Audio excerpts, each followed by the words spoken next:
To all the people who were ready to laugh at Arsenal, to all the people who wanted the manager sacked at halftime because after El-Arabi scored in the 58th minute, to El-Arabi himself, go cry yourself a river.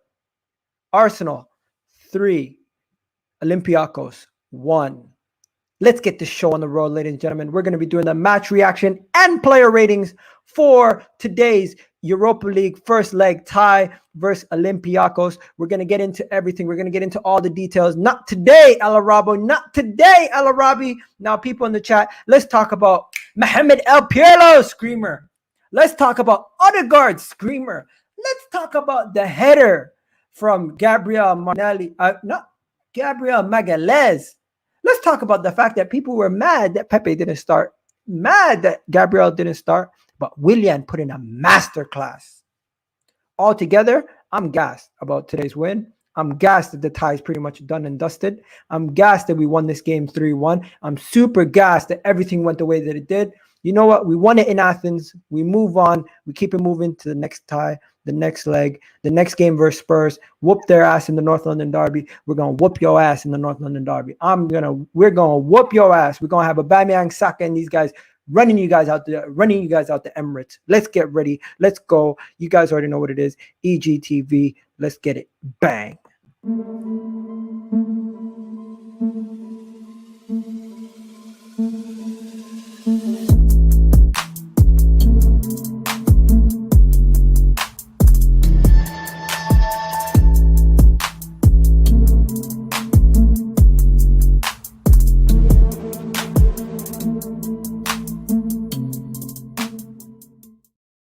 Yes, ladies and gentlemen, what's going on? It's Kitty G, and I'm back again with another video. So let's do the match reaction. Let's talk about the match. What happened in today's match? What happened in today's game to cause us to get a little scared? You know what? It was a scary game. It was scary at times. I was really worried at certain points. Calamitous mistakes from the goalkeeper and David Luiz. Calamitous mistakes from the team all around. We constantly keep making errors. When are we going to stop making these errors? When are we going to start being consistent with our performances? When are we going to start doing something to show that we are a good team? When are we going to keep doing this? We keep messing up.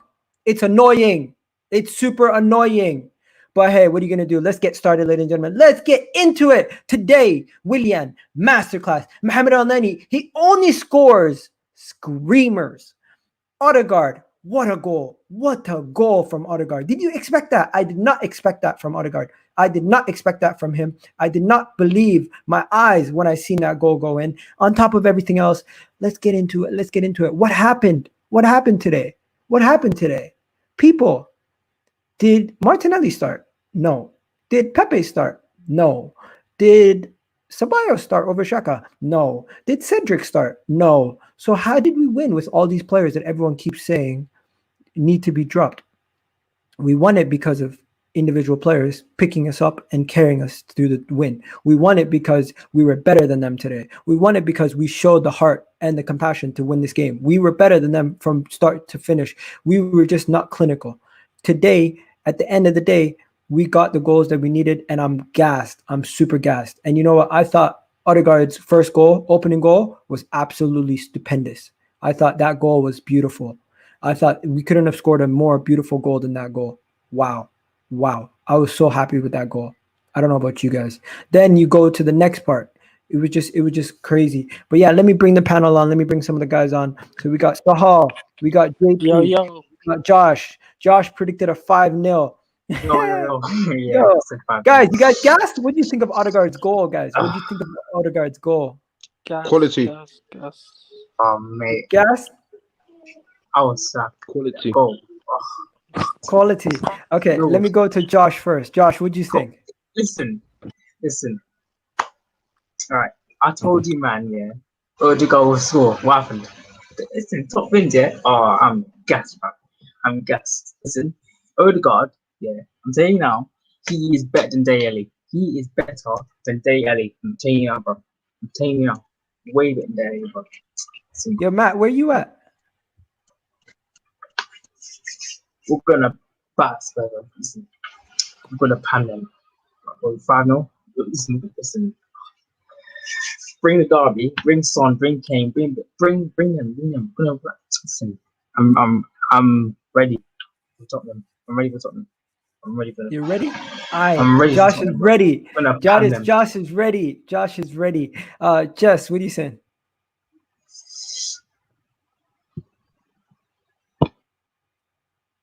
I can't hear you, bro. Your sound's off. Bro, you're mute. Hello? Yeah, now I can hear you. Sorry. Quality. Odegaard stepped up today. He really impressed me.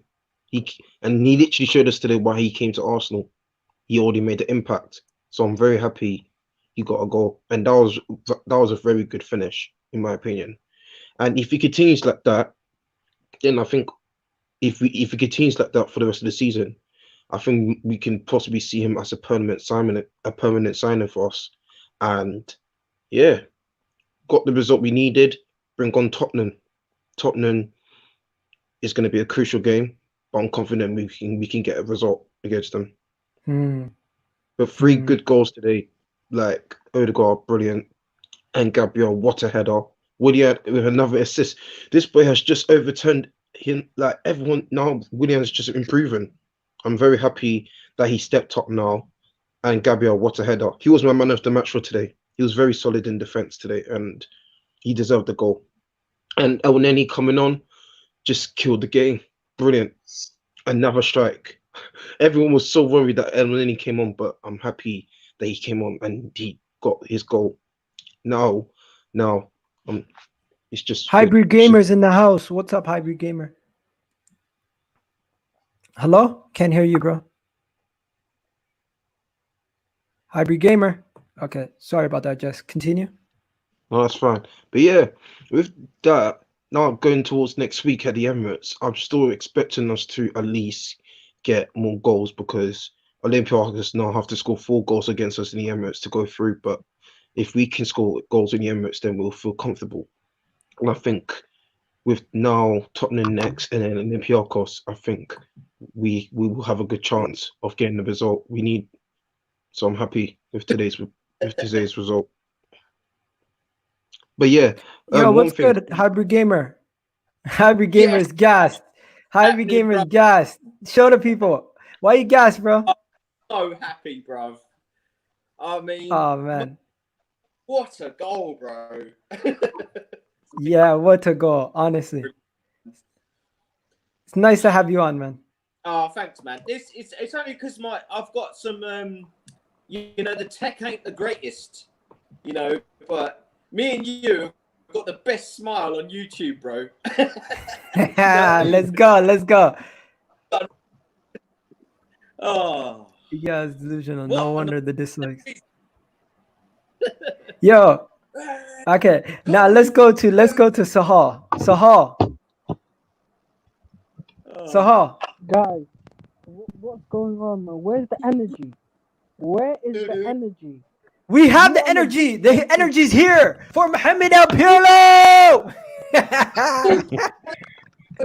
He only scores screamers, guys. He only scores screamers. Igal, next week, join me. We're going to the beach. Hey. We're going to the beach. Hey, bro. Man said beach. We're chilling, feet up, slippers out. We're going to the beach. We're relaxing. We got a friendly game. It's a friendly. It's a what's it called? Testimonial. We're having a testimonial next week. Thursday. Testimonial for Olympiacos. It's the end. It's over. I told you, Igal. What did I tell you? It's done. I had unbelievable confidence in this game for no reason. And it came. They came for me. They showed up for me. I didn't, okay? Guys, El-Arabi, bro, listen. Guys, we conceded. That's the only thing that. Look, yeah, we can concede anyways. Look, yeah, we concede 1 goal. You know what we should do? I'm not joking here. Beginning of the game, we should just score own goal. Just score own goal. Oh, get it away. No. Just get it away. Just score own goal. I'm telling you, we win every game. Just get it away. They need to make a mistake. Get out of the systems. And then we destroy teams. I'm telling you, guys, we got this wrapped up. It's wrapped up. Game over. Series over. It's not wrapped up. It's not wrapped up yet. It's not that. Bro, you're on a mad thing today. You're on a mad thing today. But it's hilarious. Dizzy, you don't have to worry about it. You don't have to worry about it. No, I seriously think Sohal had that positivity pill today. He's he's not complaining about anything. Yeah? Sahal's on a mad thing today. Yo, military Gunner. What you What's up, saying? man? London Red. Tell me, bro. What do you think of this? What do you think of the 3-1 win? To be fair, nervy when they scored. Really, really nervous. I was like, this can't happen again.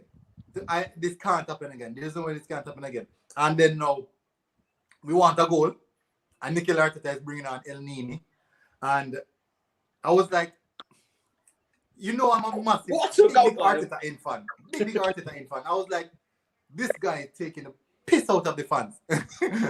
This guy is deliberately trying to get on the fans' nerve. He's deliberately trying to get on the fans' nerve. So I wonder if he's taking chances and then he's getting away with it. Or I can't say that anymore because he's been doing it for the longest while now and he's reaping success from it. He's definitely reaping success from it. So it is a case where we're now seeing all the players grabbing towards that level. And now we can see the players that can reach certain level and the others that can't. So I can see what's moving forward. And then, like we take, you just get this feeling that you're taking 2 steps forward, and then you're taking 4 back, or 1 forward, then 2 back. Because coming this weekend, we're so pumped up now. Really and truly, I love that win. We're well pumped up now. And then by tomorrow, you feel flattered because you don't know what to expect coming this weekend. Yes, you have hope, but you just don't know what is coming. So it just, as Arsenal fans, it's just really good for us to just, when we win again, bask in it. Because we don't know what's coming next. Just enjoy. When we win, enjoy it. Guys, let's talk. What do you guys think? Are you guys happy? Are you guys sad that we didn't score more goals? What do you think? I think that it was kind of similar to the Burnley game in a lot of ways. But Olympiacos looked like a dead team. If it was any other team, possibly they could have troubled us more and taken some of those chances. One more thing, at 1-1, I feel that Mikel Arteta was probably happy with the draw. He was getting on Elneny, taking off Thomas Partey, focusing on the North London derby. And what has happened is suddenly Gabriel scores a wonderful header, Elneny scores a wonder goal, and we have ended up with a 3-1. As I said in the preview as well, I think he would have been fine with the draw, focusing on the North London derby and the second leg of this tie, where he would have probably tried to push for a win. So I think he's actually done things to show that I'm happy with the 1-1, but suddenly we have produced 2 special goals again, and we are at 3-1 now. So I get the feeling that he was okay and content with the fact that we will end up playing this as a draw and probably win it in the second leg because of what is coming at the weekend. And suddenly the team has stepped up and scored a couple of goals. Yeah, all of a sudden, out of nowhere, the team has absolutely raised its levels and completely become just what we've been waiting for. We've been waiting for these kind of performances. We've been waiting for them to show us the heart and the compassion throughout 90 minutes, and I feel like they showed us that today. What do you think about that? I'm gonna open the floor to you guys. The first goal. What was your reactions? Military good. First goal, yeah. All right. I was ecstatic. Honestly, I flew out of my seat. I was like, where did that came from? And for it to be his first goal, I can tell you that's a massive confidence booster for his first goal because we know that he has these in his locker. We knew that. We can see those compilations since he was playing for how long. He had those in his locker and we have yet to see him unleash one. And guess what? He has no unleashed one, and I can tell you there is more to come from him. There is more to come. So many times I see him go on the edge of the 18-yard box, ready to pull that trigger, and he just didn't pull it. And I can tell you he'll be more confident now going to pull that trigger than any other time. And I was ecstatic. That was a really good goal. A goal of class. What about yourself?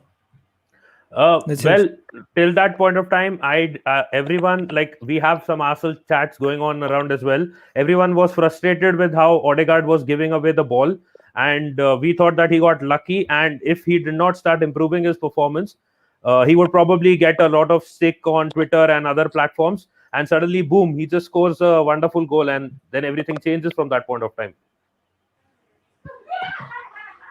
Yeah. Okay. Oh man, we got some guy trying to freaking come on, showing his nuts, waist man. Anyways, military. Let's go to Gunnar Express. Gunnar Express has spoken. Gunnar Express, what are you saying, man? Are you excited? Are you happy? How do you feel about this win? To say that I was about to go on a mad one because the 1-1 draw. Yeah, I'm happy. The best Egyptian in the world, I guess we can say, scored again today. You know, wonderful goal. Odegaard getting a goal as well. I'm just happy. The one thing I'm happy about, and I've said this before, you know, being Arteta out, the one thing I want is for him to prove me wrong.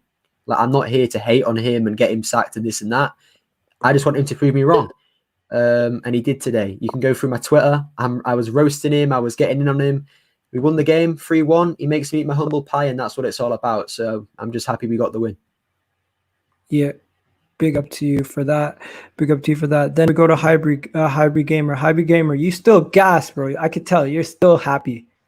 What are you saying?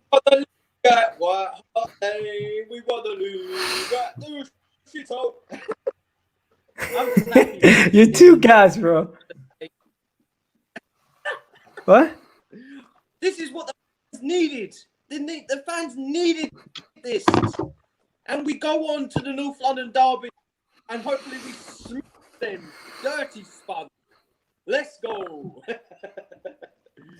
Okay. Everyone here is smiling.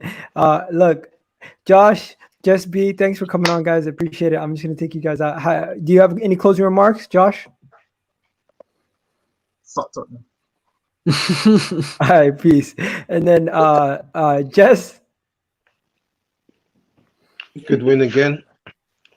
Got the 3 goals we needed. So bring on Sunday against Tottenham. I really want to beat them so much. Let's get it. Come All on. right, that's my guy. No, sorry, what'd you say? Shit, he's gone. Okay.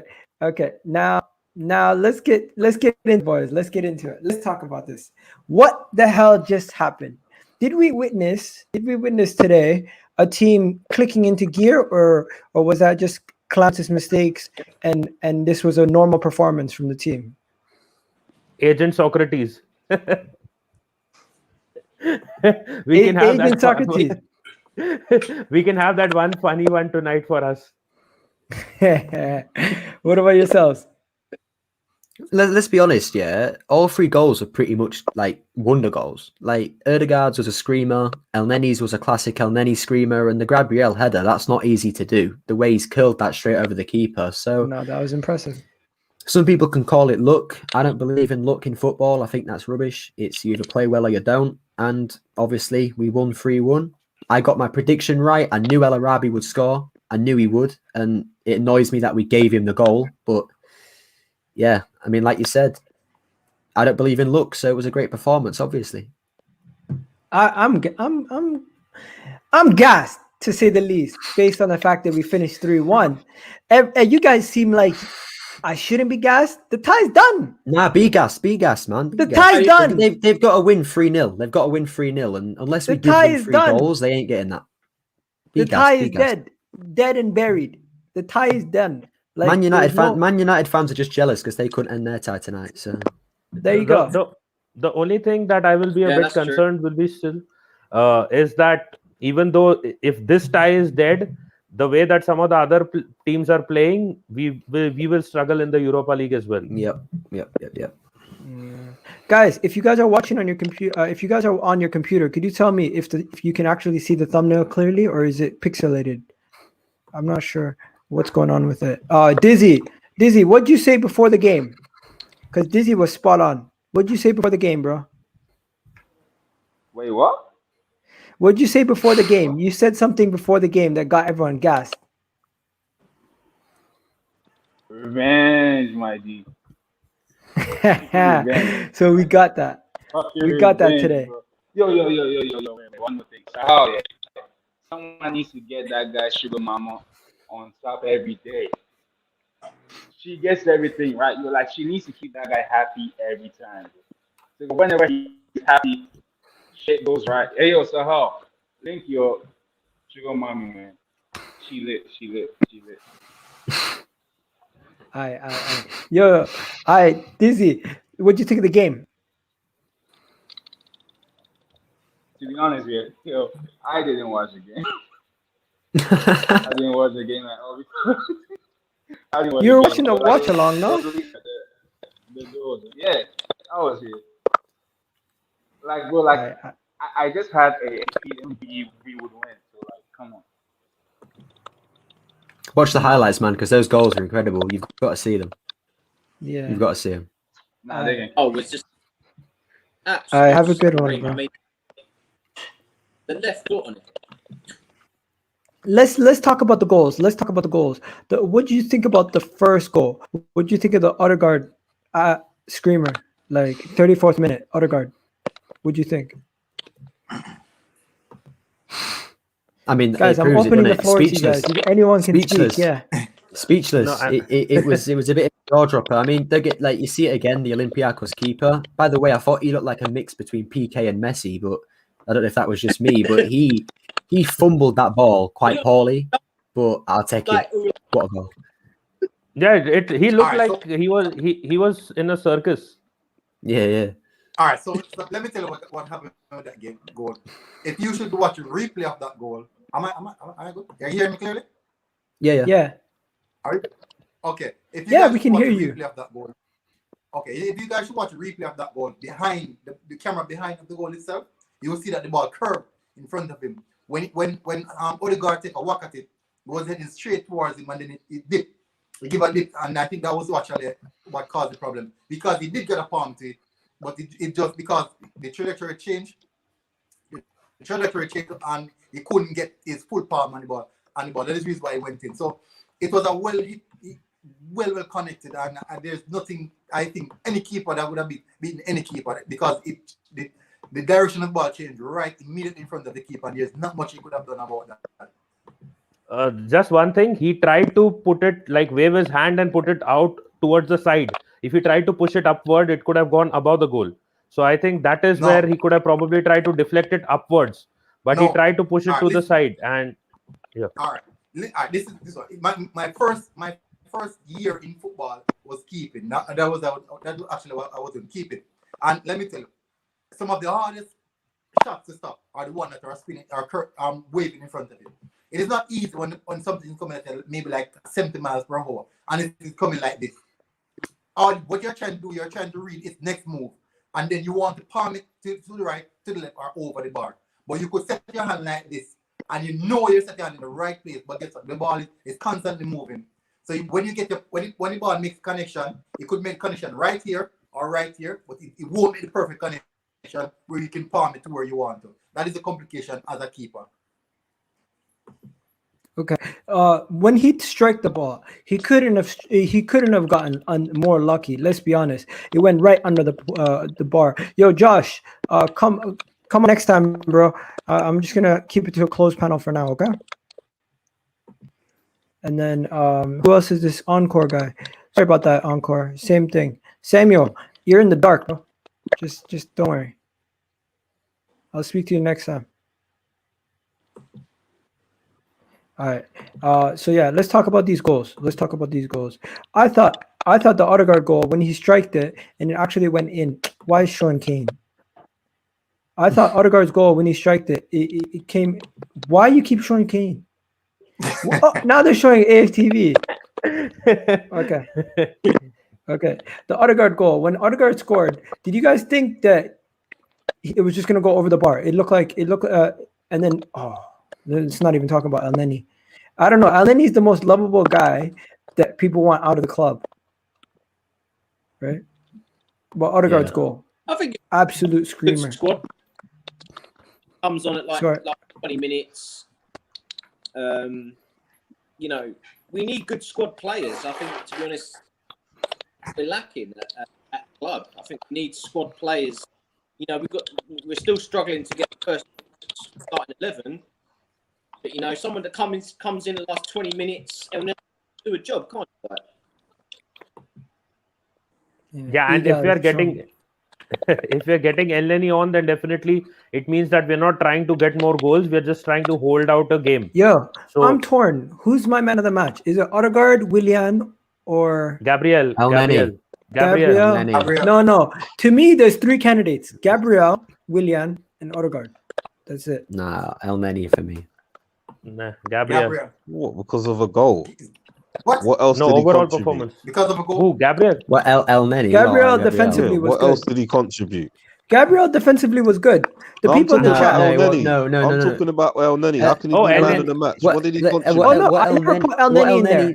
Let me explain why. Yeah, because everybody always says when a player comes on for 12, 15 minutes, he never has enough time to make an impact. Elneny proved today that that's wrong.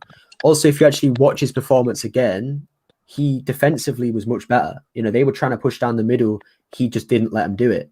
So for me, the fact that he got that third goal, which was the most impactful one, because that's the most important goal, the way he hit it, and the fact that, again, he comes on and scores a goal within 12 minutes, and our star striker, Aubameyang, can't even come close for 90, just proves that he obviously had the mentality today to come on and make a difference. So for me, he's man of the match. The mentality was there. Can I address that? Okay. All right, let me address that. All right, so in the world of football, right? As a striker, Pierre-Emerick Aubameyang, he might get a few chances and miss a few chances, but it is good that you have other players on the pitch can contribute rather than depending on the lone striker. No, the reason why Elneny cannot get the man of the match is because he came on for basically 12 minutes of the game. The energy that was exerted throughout the entire 78 minutes of the game was between the other 10 players. That was prior to Elneny coming on.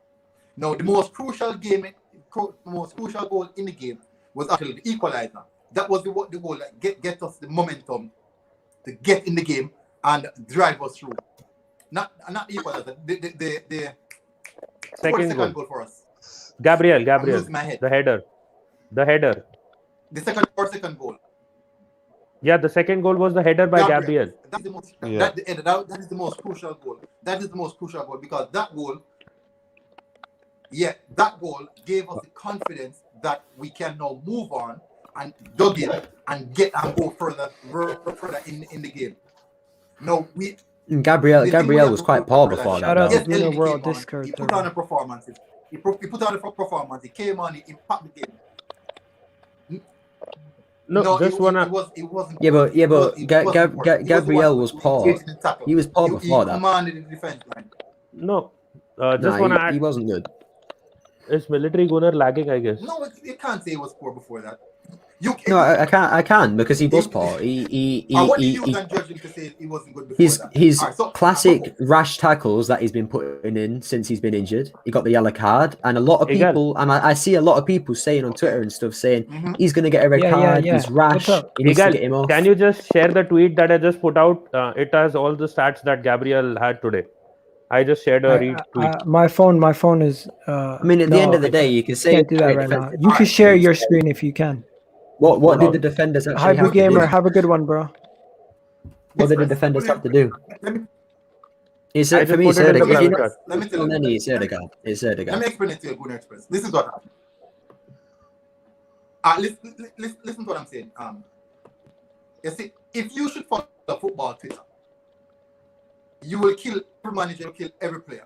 That is the world of football Twitter. So don't use football Twitter as a reference. No, but when countless fans who watch the game are calling for the same thing, there's obviously a reoccurrence there. I mean, look, at the end of the day, Gabriel had nothing to do the whole game. Like, they barely even attacked us. The only chances they got were from mistakes. So you've got to give it to Odegaard if you're being honest. If you're going to not give it to Elneny. The thing with Odegaard is that he had a very poor start to the game. No, he didn't. No, he didn't. Odegaard didn't have a pot. No, he didn't. He had the one poor pass, and everybody decided a couple two. That's where I back you. Whoa. That's where I back. That's exactly where I back. Sorry, I've been mad quiet. Sorry. All right, listen, Gunnar, you got it right there. Because do you know what? Yeah, everything he was doing, it was just nobody else not coming off. Exactly. Nobody else was playing off what he was trying to do. I watched him and I was thinking, oh my God, this guy is so fast because he gets it. One touch passing, boom, bam, bam, bam, Spanish bam. football. He's playing Spanish football. He's playing it, but we're all too slow.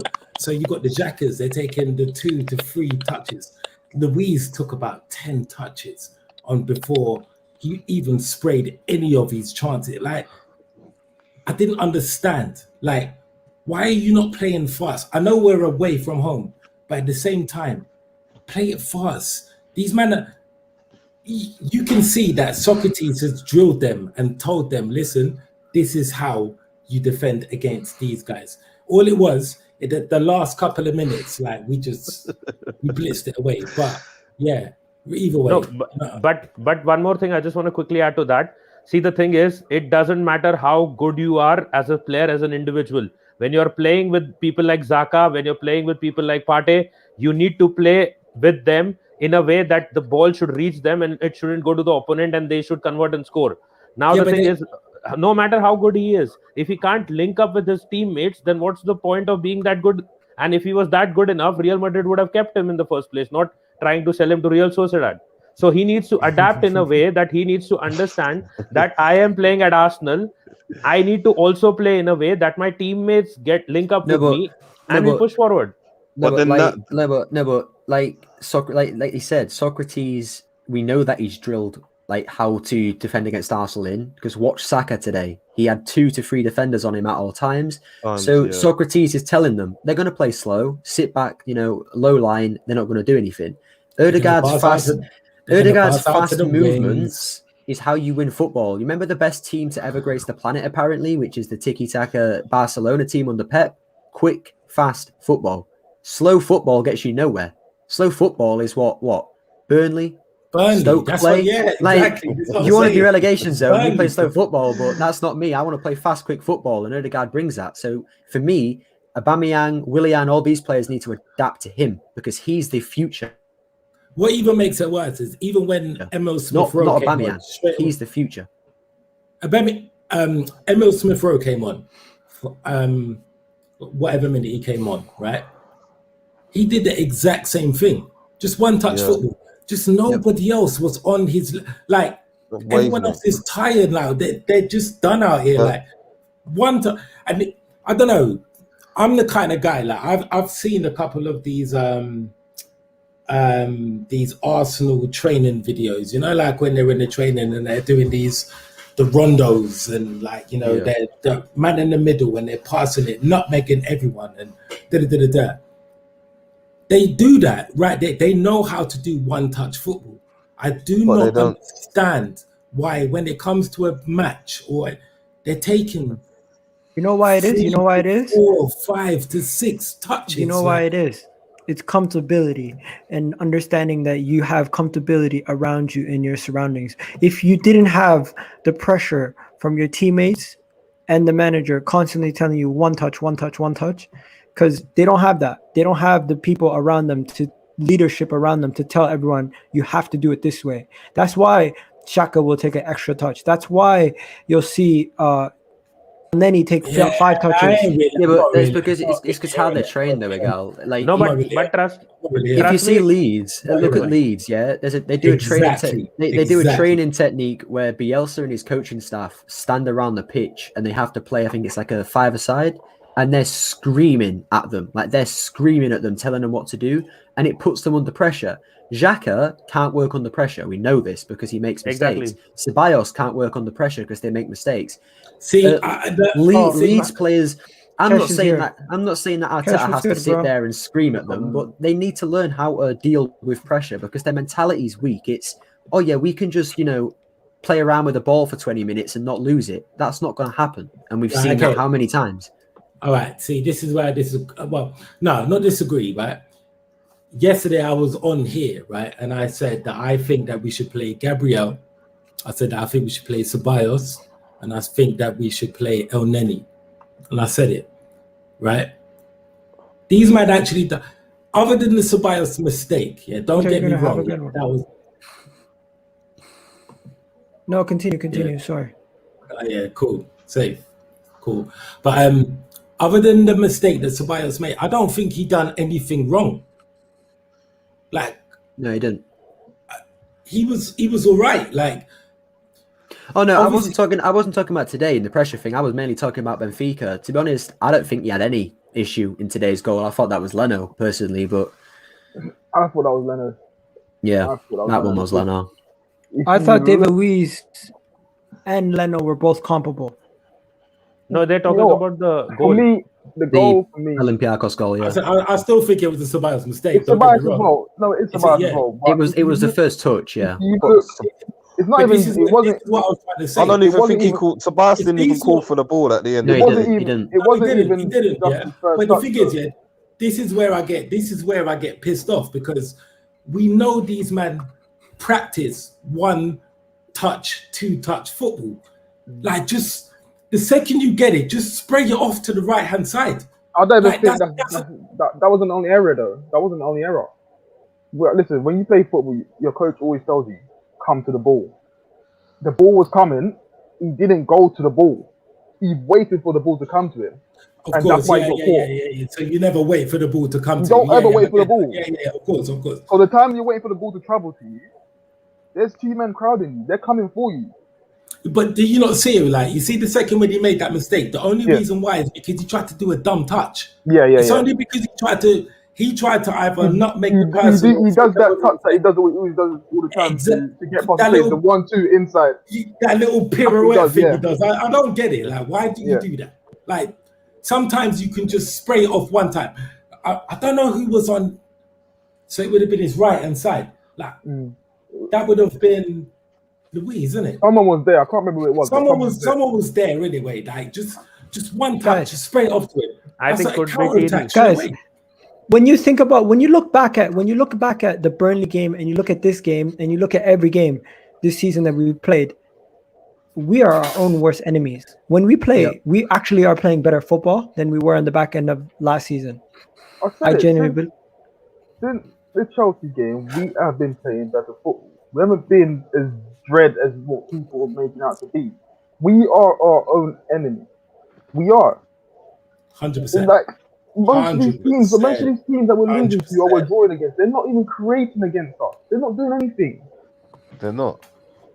And no disrespect to the teams that we're losing to and not picking up points against, but they are dog take shit. their chances. They're dog shit. But they're taking their chances. The chances that we give them, we afford to give them, they take it and they punish us.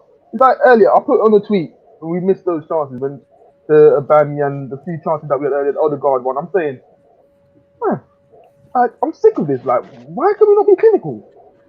Yeah, if you saw Chris Wood's Like, reaction when he Even when you see Sorry. Partey shooting, he's only shooting because he's doing that in training. But why are you not translating that on the pitch? And these men practice it every day. This is what I'm trying to say. Like, why? We know these men are banging these things in training. Like, they're doing everything. And the thing is, it's not because it's like these men are still playing against each other, so they should be used to what they see in training. Like with the one-touch passing in and out with each other, and them kind of triangle passes that were meant to be playing. Bro, these men are taking 7 fucking touches in our own half. I've come to the conclusion. Why? I've come to the conclusion, and over the last 2 months, I've seen it. I've been feeling it in myself.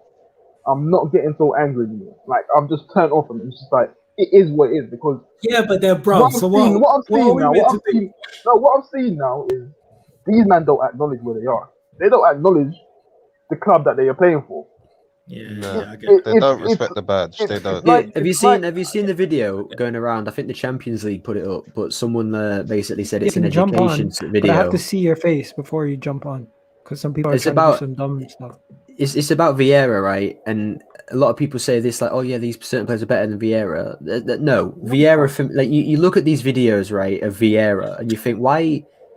Like, we've never replaced him. First off, it's difficult to do that, but the likes of, like the way that some people gas up the likes of Granit Xhaka and even say Partey right now, like they're not even on the levels. They're not on the of level Vieira, of man. and they They're never not will at be. all, So not at all. this is what I'm saying. The level of like expectation, I know it has to drop because of how poor we've been, but it's dropped so far to the point where like we're forgetting how good the likes of Vieira actually was. It's No, slightly but why pathetic. do people get mad? But the one thing for me is the one thing I get Emotion. mad about with Emotion. Arteta today. There's only one thing. and it is this passing out the back. Now, I think it is his style, and it works. The one thing I'll say is this. No point, exactly, bro. There's no The one point thing getting the one thing I'll say is this though, with the playing at the back, yeah, we know we have shit players like Xhaka, Bellerin, these lot who are going to crumble in these really high intense moments when you're passing out the back. So he needs to adapt the style to these players. You can't expect these players to adapt to the style. I get what you're saying, but shit. that's risky. That is risky. At the end of the day, we all know what we need to do. We need to get rid of him. Listen, we saw what happened when Emery done that. When he tried to go stray away from his ideas, the squad lost respect for him.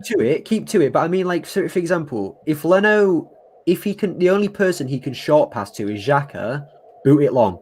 Because he's just This is what I'm saying. This is what I mean. This is where Arteta needs to go to Leno tomorrow and say, you need to do this shit. And if then Leno doesn't do it, you can then blame Leno. You can't then blame Arteta. So for me, at the end of Arteta needs the players. And I've said this. I still don't want him at the club right now, but if he gets the players in the summer, give him a go. But he needs to find, because it's like his press conferences. He comes out and says, I'm playing this style no matter what. It's like, I get what you're saying, but it's not the right way of wording it, because people are just going to use this thing where you're not acknowledging the mistakes kind of thing. And I just want to see if we can get a Basuma or someone who's just not going to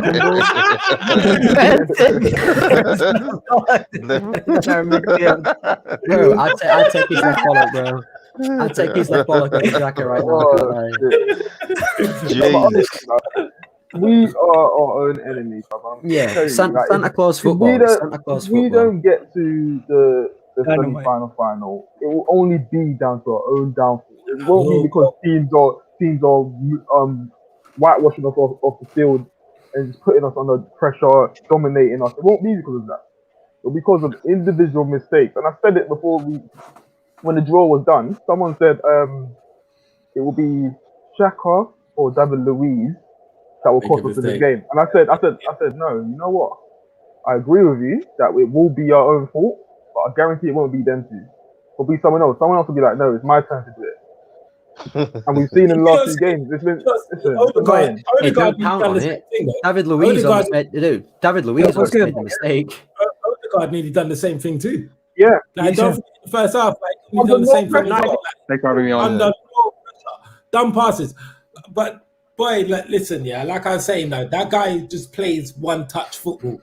Like, he's used to it. It's like he sees it in training and he's just saying, all right, cool, this is how we're going to do it here. But then you got people around him that are just ready for that. Like, I saw Bellerin do this thing, brother, and he never done the run. And then Odegaard more than once. Oh, I've seen that. He went, the worst thing is, Bellerin looks at Odegaard as if it was a poor pass. Like, the fact that Bellerin has the audacity, Bellerin has the audacity to look at Odegaard as if it's a poor pass. It's like, no, you're slow-minded. You're not good enough. Can I stop you guys 1 second? Let's let Enrico, right? Hi guys. Enrico, nice coming on, man. Tell us what you thought about the game, and then we'll continue our discussion about the game. Yeah, I've been listening a bit, and I feel we always seem to shoot ourselves in the foot, man. It's always we always seem to make those small mistakes in the wrong moments. And I've noticed we play in stages. Every time I've watched Arsenal, we always play in stages. We have like 10, 15 minutes where we look on top, we look where we're going to score a goal. Then we go those 10 minutes of we seem to lose concentration. We always make those errors, man, at the weekend. And then obviously today, I just think, I don't know, that's something I've noticed a lot this season, is that we always shoot ourselves in the foot because we make so many stupid errors in the wrong moments. That's why I think. Concentration, man. It's been a thing for so many years. Lack of. Like, I was talking about the Atletico Madrid game when Kishoni done what he done. Concentration is something that's plagued this club for how many years? It's not a new dawn where it's the mentality. It's the failure mentality. It's just we need this failing moment. This is how you actually absolutely know as well. Have you not realized that we always seem to make the same mistakes at the same time of every single game? I said something during the stream that I think you guys just basically are saying. When we play when we're up 1-0, we're playing 2-0 football. Do you get what I'm saying? Yeah, we're playing too comfortable. we're playing like we have a massive lead, and the game cannot be lost or drawn. No, but that's point. what I'm saying, though, Gal, like, with the really. training. That's what I'm saying with the training. Like, when you look at Leeds, the way that they drill, that, like, in a sense, it's like lack of confidence. It's the lack of feeling like you're in the lead. Like, Leeds could be 5-0 up, and they'll still play as if it's 1-0. Because the way that they're being trained by Bielsa. So, not just blaming Arteta. It goes all the way back to Wenger. They've never drilled this, like, in a sense, like, confidence into the players. They don't do it. It's too easy training. Like, they're all having a good laugh and a giggle. It's like, no, you're training to win a football match. Yeah, man, we can see that. No, on the Instagram. problem is that once smiles and high we get a fives goal, all around. See, but you don't really see Man City laughing and joking on Instagram. Exactly. And that, bro. But look at their documentary, bro. Like, Pep Guardiola was shouting at them, like, come on. I haven't watched that or the Spurs one. Or He was anything screaming at them. But you see that, yeah? That's something where you need someone behind the scenes. Someone behind the scenes. We need a principle. That's what you need. A principle. Yeah. Did you see the other day that Thierry Henry, he must have put out a statement and he said he would take any single job at Arsenal. Mm-hmm. Did you see that the other day? Mm-hmm. I saw that. I think that's something you probably need. You need someone like an Vieira in there to come in and be in the background, whatever. And but would he though? You don't want to be. No, it's not even would he. The club wouldn't. They wouldn't allow a legend to come and be in and around the scene and shake up the club. It's too much for them. You think they're gonna do that? Bro, do you imagine if Adams was on that? Yeah, I was gonna say Adams, bro. He'd be putting, he'd be 2-footing certain players. He'd just get pissed off with like 2-footing people. Guys, I'm gonna tell you something that's gonna piss you off. 2021, we've conceded 4 goals. 7 of them have been from calamitous errors. Half. So not even 4 out of 5 goals conceded. 50% of our goals conceded in 2021 have been How many are errors. from midfielders, Igal? Because I don't remember a defender actually making a mistake this year. Do you know what?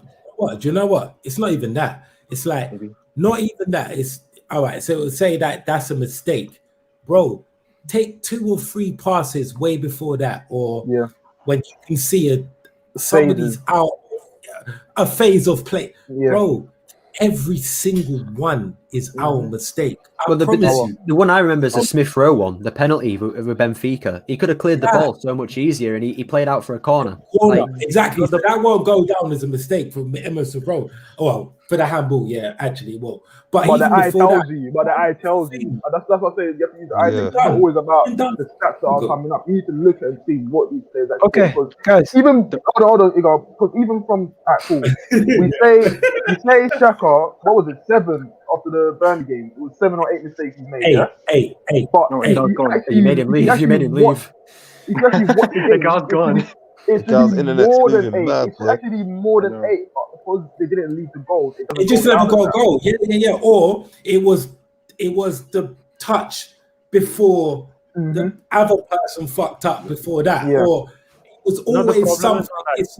It's always our own fault. And I get that's Wenger's DNA and but like I said, there's something weird going on at our club. And I mean this. Bro, I'm telling you, it's the repercussion. You see, because of the way, you know what the problem is? Because of the way we spend, these players know we don't spend like that, so they're safe. Like they can get away with it because you're not gonna air the concrete say, "Fam, you're not cutting it. Like, you've done this way too many times. Like you're out of it. Get out of it. You're gone." They know that's not gonna happen, so they're gonna get chances upon chances upon chances, and that's why it keeps happening. So until we change the mentality of the club and the way we operate, it won't change. There'll always be comfortability. Yeah, but fam, you gotta think though, blood. Like, no, the reason we concede those goals is the reason we concede those goals is when we are attacking, we are in their final third, and that is when we get the goal. When we go to a 1-0 lead, the most of the play is in our final third, in our side of the pitch, and that is why we end up conceding that goal through this mistake that is happening. So Arteta needs to address this, that when you score a goal, you need to start sticking to their half and not start playing in your own half. If they stop playing in their own half, that is when the mistake, even if it happens in their half, it will not cost us because we can still recover. But because we're playing, it's hard to do that. You're saying that though, yeah, because at the same time though, yeah, bro, the game, bro, we would all. All right, let's say our next game is on Sunday, right? We would all Oh, look God, forward yeah. to that whole game. We would say, yeah, you know what, we can do this, we can do that, we can do that, bro. Yeah, I'm we would bricking it. we would Yeah, I'm watch bricking all- it. Yeah, but this is the thing, though. Yeah, this is what I cannot. I can see happening. We're gonna get mad excited for it, saying we're gonna do this and we're gonna do that, and All the positions. or like, yeah, you know, like this and that. And then the second it kicks off, yeah, we're gonna kick off the game, yeah. We're gonna try to do that thing where we pass it to Xhaka, Xhaka pass it back to Luiz. Luiz does this mad kick over everyone, yeah, to try and find Aubameyang who's playing up front, yeah. Spurs' defenders gonna kick it, header it back into Ndombele, yeah. He's gonna spray it off to Son, right? Son's gonna pass it back to Kane. Kane's gonna hit it to Bale. Bale's gonna cut it in and score within the first minute. You know, Igal, I said that a while ago, yeah. I said that a while ago when we were talking about Spurs, yeah. I said that we can't get excited, and I got roasted. People were like, "Oh, what do you mean? It's a derby." Do you want me to tell you why? Because I got excited the last time we played them, and how poor were we? Like, come on, I'm gonna sit here and I'm gonna say we're gonna win, yeah. I don't care. Spurs are shit because they are. But even when, like, you know, you take this Arsenal cap that I'm wearing, you take it off for a second, you realize that we genuinely could lose this game because we could just throw it away. Yeah, and this is why people at Liverpool, Liverpool are losing pretty much all their games. Guarantee we give them 3 points. Guarantee we say to Salah, here's a goal. It's Guarantee about turning up and the mentality. And I heard what exactly saying we need to be playing in the opposition's half. In order to do that, you need a central midfield pair that's probing all the time. That's the only way you can apply that pressure. You see how City do it. Saka is not that guy. He doesn't probe. He doesn't keep it ticking. So you can't maintain that pressure in opponent's half. Especially and another thing is your central defenders as well. They've got to be confident enough to play in the other half. Oh shit, we're at home. I didn't even realize that. You know. Yeah, we're at home. Yeah. We're at home. Can I ask you guys a question, right? Where do you think we can expose Tottenham? Where do you think their weaknesses are? Right Where back. do you think full back. Yeah, fullback. They're all defense. Not if Reguilon's playing because he's a good player.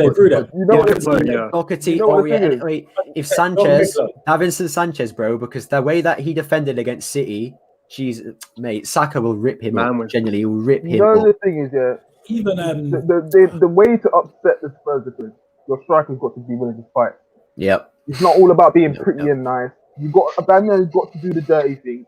Back into these players. Let them know they're in for a game. Don't let them feel comfortable. Kesh, and that's not Aubameyang. Kesh, can I stop you there on that topic? I want to get that might some be a more. Lacazette game, you know. Lacazette actually turns up in this game still. Laurie. Yes, bro. What do you call it? I was gonna just take some of the guys out because there's too many of us. Anything you wanted to say before you go, bro? No, like just to me, Sunday's a distraction. Like whatever happens, I'm more concerned with what happens in the Europa at the moment. I know we're saying about the eggs in the basket, this, that, and the third, but it is what it is on Sunday. To me, it's a distraction. But we won today. We were professional. We got the job done, despite the mistakes. We just got to stop being Wimbledon, man. We got to stop being Wimbledon.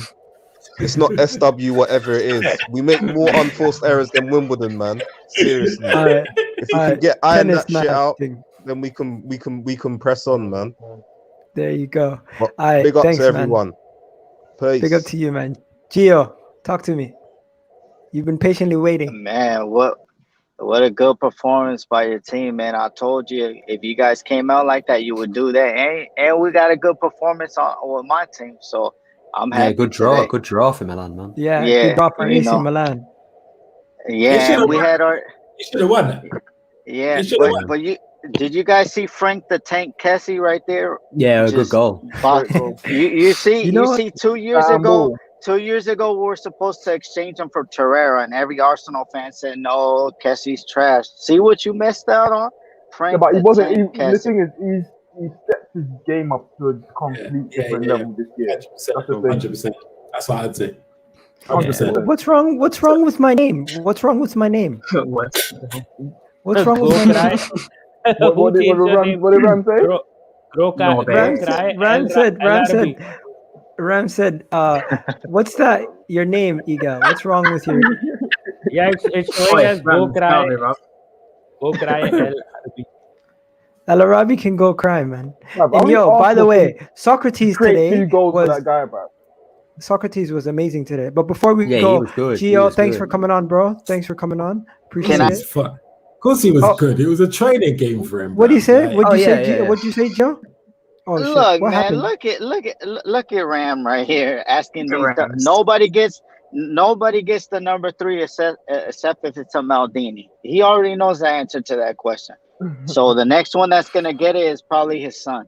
But I doubt it because he's a midfielder. Alright, yo, hold it All down, right, boy. Gio. Take care. All right, guys. Before we move to the player ratings, we're gonna discuss the game a little bit more also during the player ratings. Harry joined us. Welcome, Harry. Where's T? There's one more person here. I forgot his name. What's your name again? London is red. Josh. Rude. I'm sorry, bro. That was very. My apologies, bro. But yo, we gotta say before you go. You mean? Yeah, Josh. All right. So quickly. Tottenham have got 5 good players. Yeah, they've got Kane, Son, Bale, and Ndombele, and let's say Dele Alli. If we keep them quiet, Real on as well. Tottenham Oh, can Lord. do nothing. Højbjerg and Reguilon, yeah. No, let him finish, Bro, guys. Let him finish. Let him finish. Let him say his piece. The key is to keep Tottenham's main guys at bay. If we do that, we win the game. We can pan them. So Easier said than done. Yeah. Okay, all right, man. Peace, bro. Appreciate Hey, Josh. Big up. hey, girl, ain't that the same guy that said that we would smash Olympiacos today 5-0? Yeah. That was it, isn't it? Yeah. That was it. But to be fair to him, he's consistent. He's gassed. To be fair to him, he's consistent. To be fair to him, he's consistent. When we were drawing, he said we're gonna whoop their ass. No, Bro. he's gassed, man. He's gassed. Yesterday, I came on here and I said that we was gonna win 3-2, and I said we should play Elneny and we should play Gabriel.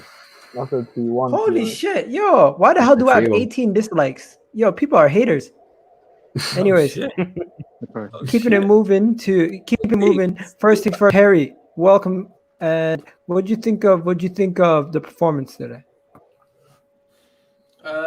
Yeah, I thought it was all right. I thought it was a bit patchy at times, but I thought first half we were pretty solid. After we conceded the goal, then we were shit for like 10 minutes. But then after that, we got back into the game. Yeah, I mean, to be honest, it's pretty much been the same way we've been playing for the past 10, 12 games. Like we're playing decent football. We are good on the ball. We just don't take our chances when we should do, and then we're always a little bit vulnerable. And now we're conceding goals like this, which we hadn't really previously conceded. I don't remember us conceding goals directly from playing out from the back under Arteta.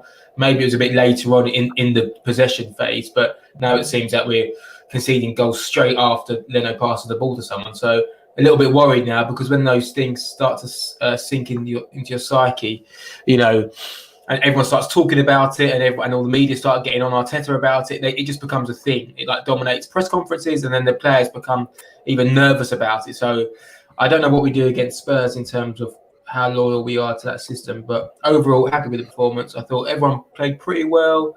I thought Xhaka showed quite a lot of character to come back from that mistake. I thought he was pretty good on the ball. I think Bellerin was really good on right back along with Tierney. So yeah, all in all good. No complaints.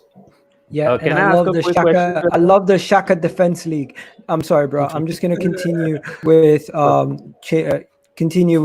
podcast. We're gonna go straight into the player ratings now, and everyone here is gonna get one player, and one person can interject if they disagree. But we're gonna try to keep it as legitimate as possible. So first things first, the player ratings are here. Who is El-Arabi's Go Cry El-Arabi is going to be my name for the rest of the stream. Go cry about it, man. If you want.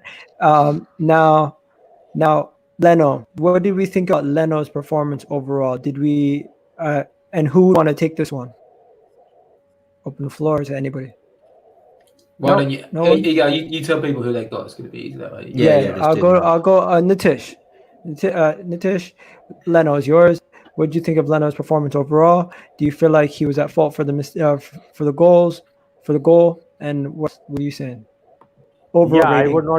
I would not give him more than a 4 or a 5 because he didn't have too much to do in the game, if you've seen. But the only part that he could have done better was obviously the 2 passes. I feel that I blamed him partly for the Granit Xhaka goal as well the other day.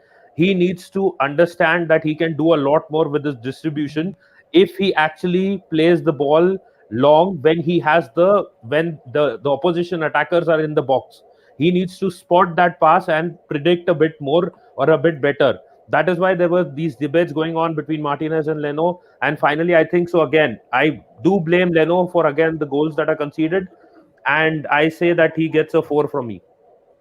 No. Okay. That's So hard. That's who hard. disagrees heavily? That's hard. Who wants to make the case against that? I'd say you got a 6. I'd say you got a 6, 7. And I'll tell you this. I'll tell you why. There was actually there was something in the first half, like where he done this.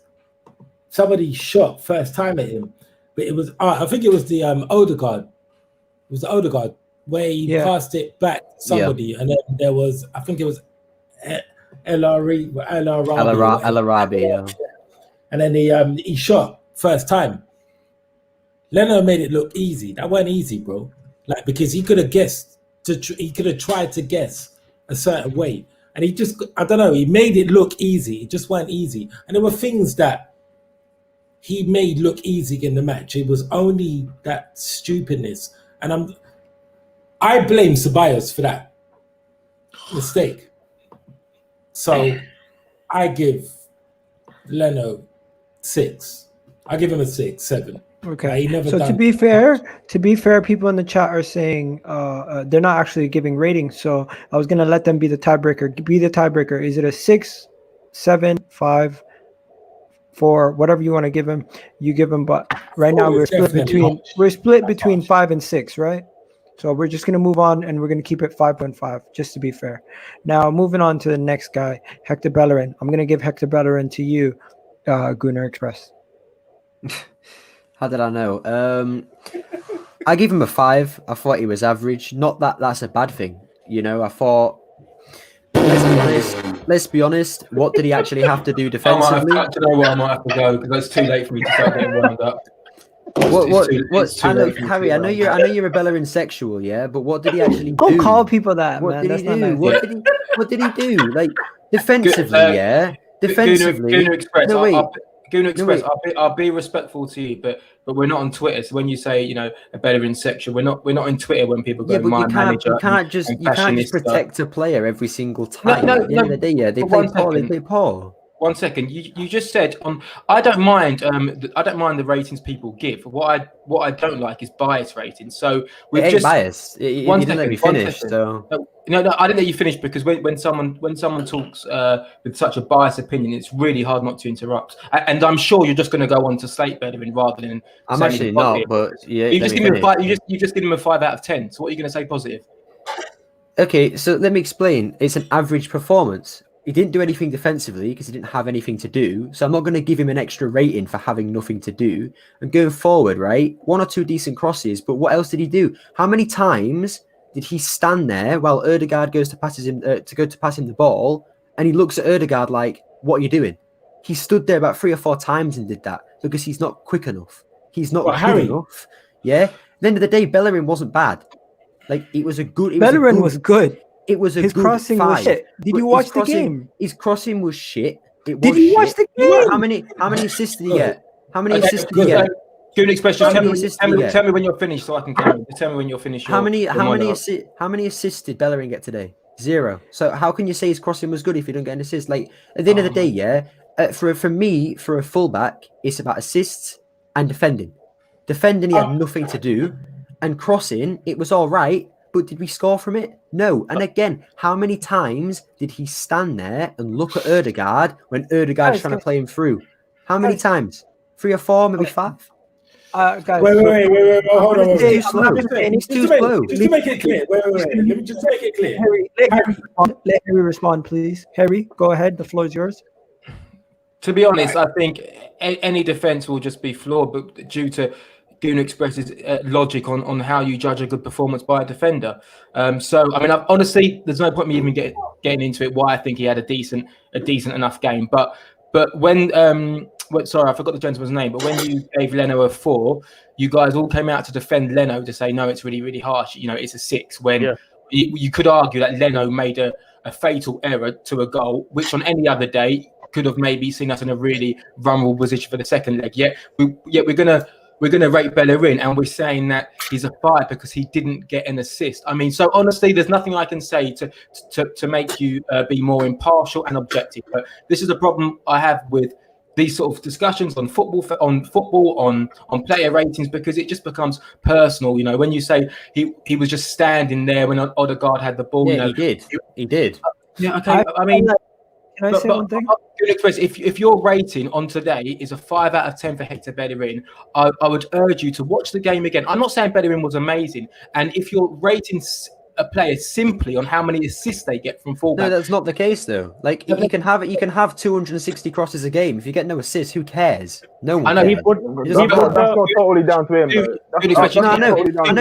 No. But how many crosses actually went through? Okay, so Willian has had 3 assists in the past 3 games. Are any of them amazing assists? They're just passes. One cross. So let's be honest. So don't hide behind those stats to give Bellerin a poor rating. I don't think Willian's assists were good.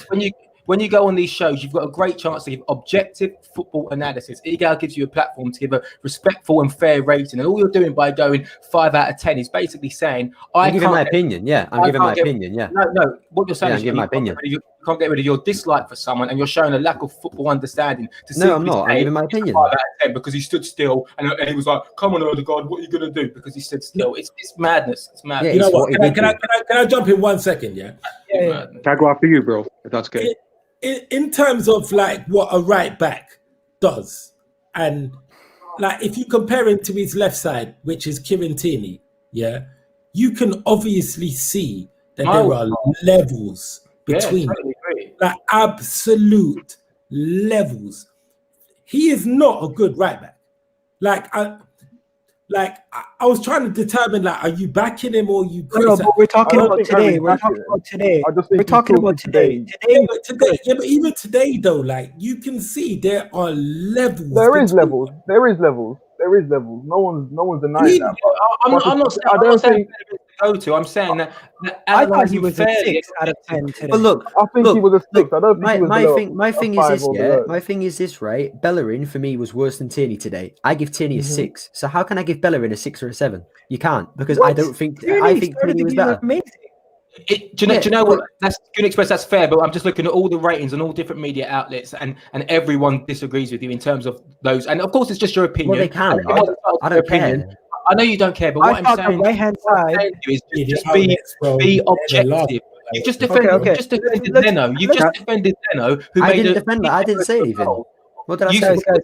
I did. And now we're going to Bellerin. And this is a problem with our fan base. We're so obsessed with promoting toxicity. And no, we're not. No, we're not. We're sick and tired. No, Harry, we're sick and tired. We're sick and tired of shit players playing for our club when we had the likes of Lauren, Dixon, and all these amazing players playing in that position. Yeah. That's the levels. Players you never watch. Look, if I'm a Southampton fan, that doesn't matter. That doesn't matter. I don't need to know how good they were to know that they won us 5 Premier League titles. Harry, if I'm a Southampton fan, yeah, I'll jizz all over Bellerin, yeah, because he's an amazing player, whatever else. But the levels of Arsenal Football Club. Yeah, the levels of Arsenal Football Club. Bellerin's order. We know Bellerin. Yeah, I'm not saying Bellerin's good enough. I'm not saying he's good enough. No, I know you're not. But when you say that the fan base, when you say no, I'm not talking about that. When you say that the fan base is creating toxicity because they don't want Bellerin to be at the club, that's not toxicity. That's us saying that we're sick and tired of shit. I No, don't what I'm think saying it is, was worse. It was poor. you- Bellerin has never been good enough to play for Arsenal, yet we still sit here and try and No, protect that's the guy. not factually correct. that's That's not not true, though. That's not That's not true. true. That's not That's not true. factually That's not correct true. because this That's not guy true. was the Let me best just- right let me- back in the league at one point. No, Let me Yeah, just that's not no, true. let me just That's not let me true. just That's not not true. the best right back in the league. That's biased. That's not. biased. let me clarify my let me No, clarify my he was statement about good enough, and then he got injured and he hasn't recovered from Yeah. it. So you need to Okay, get rid yeah, of him at that point. He was Can I- fast. He was Can I just fast. clarify? I just want to clarify. Can I just say, Let Really fast. Harry finish his point. Let Harry finish his point. So I just want to clarify my opinions on fan toxicity. What I'm saying is, when you're not able to judge a player fairly on the performance tonight, and you tarnish it with things like he's a fashionista, he's all this stuff. I didn't say What that. you do, I know you don't, but when fans do that, what you do is you encourage a conversation and a thread which is full of hate and full of negativity.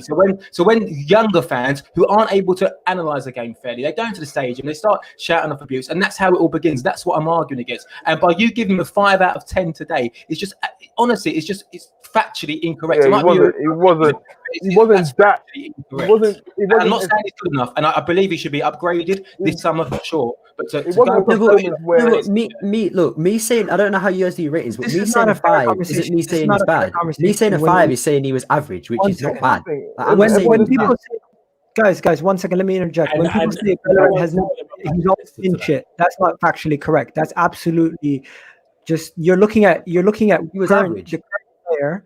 He was never average. He was actually the best rated, the best player. No, I'm talking about today. I'm saying no, Miguel, he was a great right back at one point. Listen, but no. he isn't anymore. There is no way you're gonna tell me that the player who's rated the best player in a position for that season has never been good to play for Arsenal. That is absolutely not factually correct. He corrected himself. He corrected himself. Yeah, I corrected myself. I said since his corrected injury, he hasn't. But before that, I agree. He was a very good footballer before his injury. But some Overall footballers, rating, yeah, give him they don't 6. recover. Yeah, give him a 6. Look, I think at the end of the day, yeah, your 6s are average or whatever. But for me, a 5 is an average performance, which isn't bad. Yeah, but I don't know how you guys do your ratings, but I'm not saying he was bad. I just don't think I thought he was better. amazing. I thought he was great because his Yeah, but the attacking You're side. judging on him not getting assists, though. You're judging on him not getting assists. No, He did have a bad. He did have a the bad point is, game. Apart from you can put 20 crosses in, but if none of them pay off, who cares? He didn't have a bad. He had a good game. I'm not saying he had a bad game. Hold on. How did he have a good game? How did he have a? All right, go on, The Kesh. attacking contribution from the right hand side was stupendous today. His He build could have up play, had 2 assists easily. his build up play was a lot better in this game when it got to going over the halfway line. Whenever he drove inwards, he wasn't losing it like he normally does. What the problem I had with him today, once he got in and around the box, that's where he became unstuck. Okay, Whether that was making his run for Odegaard, which he kept getting wrong, but I don't think he was awful. He wasn't awful. Exactly, but when you said that his build-up play was good, what? So because he passed it from his position where he started, he passes it to, I don't know, Xhaka. Xhaka passes it to Partey. What I said, it was better than what it normally is. Normally, Bellerin is poor in the final third, and he's poor from the build-up play. Everything just on start. Bellerin don't do anything good when it comes to playing. Today, he kept the ball. He was more tidy. He wasn't losing it. Defensively, he was doing his job as well. I'm not a big fan of him, but he's done what he had to do today, apart from in the final third. And just want to add one thing. Sorry, Just want to add one second. Sure. Brother. The only thing, all right, so Kesh, what you just said, perfect. All right, I get what you're saying, all right? Okay, he done better at linking up with the midfielders and then running up and still doing the same shit he does. You know what I think he done better today? Was getting back faster. Yeah, he got back faster as well. Got back faster than what he usually do. Right? So, okay, so that gives him a 5.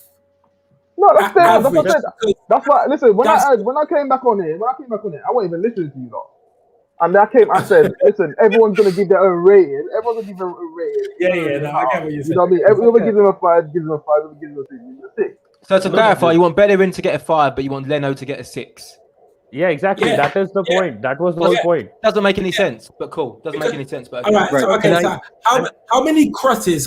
How many corners? On the chat, how many? What? Honestly, that doesn't. hold on. Can I just add one Doesn't point? make any sense. Yeah, Don't make any sense. Just want to add one point. One thing is there. You are judging Bellerin on the kind of play that he is linking up with Odegaard. You need to understand he's not really played that much with Odegaard as well. If it was Emil Smith Rowe, that's not an excuse. No, it's Odegaard's fault as well as much as it is Bellerin's. Odegaard, Both need to have an Odegaard has understanding been between them. here. Odegaard has been here for 2 months. If Bellerin does not know how to play with Odegaard, and if Odegaard is in your case struggling to adapt to the team, then Yes. we will never go anywhere further.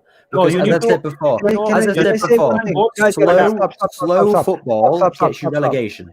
Stop. 1 second. Do you not realize the slide tackle he made stopped the game from being 2-1. Do you not realize that he was the one from the right-hand side building up a lot of the play that led to 2 clear-cut chances Aubameyang could have scored from? So even though you're saying assist, even though you're saying this, the whole attacking was from the right today. So if you're going to say Kieran Tierney before, No, the thing is, Bellerin what I is would say is, Tierney is a better player than Bellerin, a better fullback. But you do realize Tierney, the way Arteta wants the left side fullback to play compared to the right is totally different. Tierney's job is actually a lot easier to the questions that's being asked of Bellerin. You realize, right? Tierney carries the ball, and Aubameyang or whoever is on the wing normally tucks in. That's why you like to say Willian, because Willian tucks in and he creates. Tierney's just got a solo job. Get down the wing, do what you got to do. If you can whip it in, cut that, do that. Bellerin's more game. As I said, he's trying to play him as an inverted fullback, and it just doesn't suit him. So when he's going, and obviously it's his decision making as well. It's the final third. The final third. Yeah. The thing is, though, it's the final third, yeah. But at the same time, yeah, the reason why Tierney does not get under the same amount of pressure is because he cuts it out way earlier than what Bellerin does. Okay, he so cuts it out. What's Tierney's rating? 10 seconds What's Tierney's rating that? If Bellerin's rating is a 6/5, so I'm giving Bellerin a 6. You guys all giving him a 6 or a 5. I think Tierney was a 6 as well. Yeah, agreed. I thought Tierney was good. The first half he was amazing. I thought it was a 6. No, 6. I gave him a 6. Nah, People are forgetting, right? People are gonna. I can already see what's gonna happen. Yeah, I can already see what's gonna happen, right? I can already see people giving every player like 9s and 10s. At the end of the day, the performance was shit. We scored 3 great goals, but the performance was shit. We perform like that against Tottenham, we'll get ripped in half. So at the end of the day, you can say that we scored 3 goals and won 3-1. We didn't perform well. So Only you can't 3 give the players players like get 7, 8s 8s, or and 9s. 9s. Only 3 players gets 8s or 9s for me. Everyone else gets 6 or 7. No one got an 8 or 9 from me because then you're just harsh. You're just harsh because for me, No, it Gabriel wasn't got good enough. Yeah, but we Gabriel played got- good. We played good in the first. No, we played good. We played good. But the second half was so poor. It was so unbelievably poor. And if we were playing against a better team who could actually push forward, they'd have scored at least a goal or 2. It's But that's because the momentum. Olympiacos, I don't think the second half was poor. What happened was that it wasn't just one-sided anymore. It wasn't poor. It just wasn't one-sided anymore because they got the goal and their heels was flicking. That's all it was. Okay, so Kieran Tierney got a 6. I'm giving Gabriel an 8. Now I'm gonna go to you. I'm gonna go to you, Enrique. Do you give him an 8 also? I was gonna get. It's between a 7 or 8. Going back to the Bellerin thing. I'll be straight up. I'm not a big Bellerin fan either, but I actually thought he was okay today. I remember in the first half, was he not the one that set up the Aubameyang chance where he headed the ball? And then in the second half, was he not the one that put the ball across the box and he went literally almost? And no one. And the thing is, though, I think we do need to upgrade Bellerin in the summer, but I think people giving harsh. It's just, I think personally, I think he was okay. And in regard to Gabriel, you know what the weird thing is, right? You know when he got the yellow card against Balbuena, I was kind of worried because you remember the game against Southampton at home where he got that second yellow, and he's quite an aggressive defender. I thought, right, this is going to be a test of his experience, mental experience. And you know what? After that, he was impeccable. He did not make one mistake. And then for the goal, I thought it was an incredible header. I actually think the header was really underrated because the ball was coming in from. It was such a good header, man. Amazing. And I think he's growing. A lot of people keep comparing him to Murray. I think it's great that we've got 2 center backs in the same position who are actually solid for once. two centre backs who actually are very, very solid. I'm actually really happy with the performance. I thought Gabriel, I was gonna say either a 7 or 8, but yeah, I think You know that error, yeah? That error, Yeah. he wanted it. Like, Oh if that man was there and he said, bruv, you're not getting on this, bruv, I'm jumping before you. You And can he see got on it. exactly. You can Yeah, see he's shouting. He said, literally "No, he turned it's mine, into like he turned into Michael Jordan, bro. The way he jumped up for that ball, like the height he got on that ball was just. He put his hand on the next man's face and he said, "No." He said, "Yo, this is mine tonight." It was more like the Cristiano Ronaldo challenge kind of. That was mad. That jump was amazing. But That goal- if they ruled that out, he tried to go on the floor and like he was abused there. Like I was thinking, No, do not Kesh, do that. Kesh, rewatch it. Rewatch it. Yeah, rewatch it. Gabriel touches his head. He doesn't react to it, and he sees this guy looks up. No, this Olympiacos. Yeah, he looks up. He sees that ball's going in, so he's like, "Oh shit! I need to get rid of this." He knew from he screwed up. He knew Guys, from day guys, That's He was going milking in. it. He was milking Guys, it. are we really gonna talk about the fact that that goal could have been disallowed? I don't care about that. No one cares about that. It was never gonna be disallowed. We're gonna move on. 8 out of 10. Bro, I think you don't know anyone about- who disagrees with the fact that he deserves an 8 out of 10, I don't know what to say, because I felt like there's no reason to not give this guy an 8 today 100% based on that 100%, performance. 100%. 100%. Now, David Luiz, on the other hand, 6. This is gonna go to you, Harry. What are you giving David Luiz? I'd probably give him. Just note that Bellerin was given a Apart 5. from that, Well, give I it- mean, I think he go on, gets Kesh, a go on, 7. man. I think he gets a 7. Honestly, Yeah. like there was a few laps of concentration, but if you actually look at how many times he stepped out from defense and into the final third and nicked it just in front of players, he's done that quite a lot today, and that's what Arteta talked about. Like he wants our centre backs to be winning the ball further up in the kit, in the other half, and he's done that quite a lot today. There was times when he was going on runs, he was stepping inside and playing a few good tidy passes. Even the one where he got fouled on the edge of the box, that was a foul. The referee didn't get it, and I thought, Oh yeah, I remember that. if he turned, he would have been through on goal.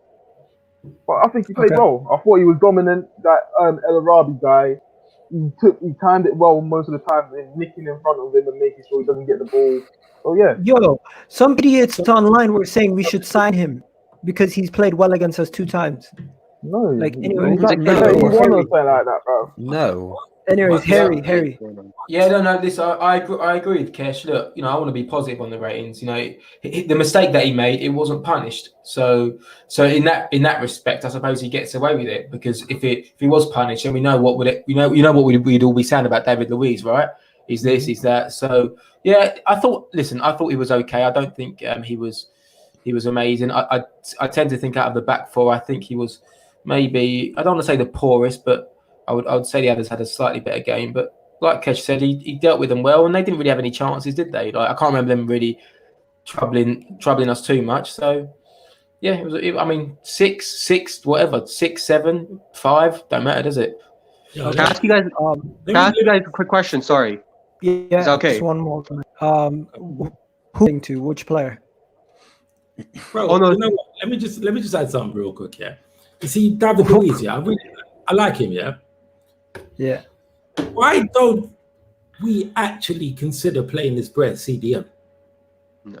Like he's too slow. Because we got Granit Xhaka, that's why. We worry about Granit Xhaka. Yeah, whoever just said he's too slow. Is he not better? This guy's not slow. He's a slow runner, but that's not a job that CDMs don't have to run. Their job is to defend and pass it out. I agree with Express, and also I don't think David Luiz is that slow. He's not really. I think he's just It's not that he's slow. Jack is slow. It's the way you react when it comes to a situation. There's times where there'll be danger and he doesn't react quick enough to it. Yeah. But I think like when it comes to like going up against strikers, I never really see him get outpaced. It's just more of a positional thing. Yeah, he is the best in the world at one thing in center backs when it comes to it. He's he is one of the best with passing out the back. That's what he is. Oh yeah. So if you put him into midfield, this is where midfielders, this is their best skill pretty much. DM. I'm not talking about midfield. I'm really talking about literally just in front of the centre A bit like if you remember Torreira, how Torreira used to drop in between. We did that when we were in the back three. Torreira We're used not to even in the drop back three. I'm not talking about a back three.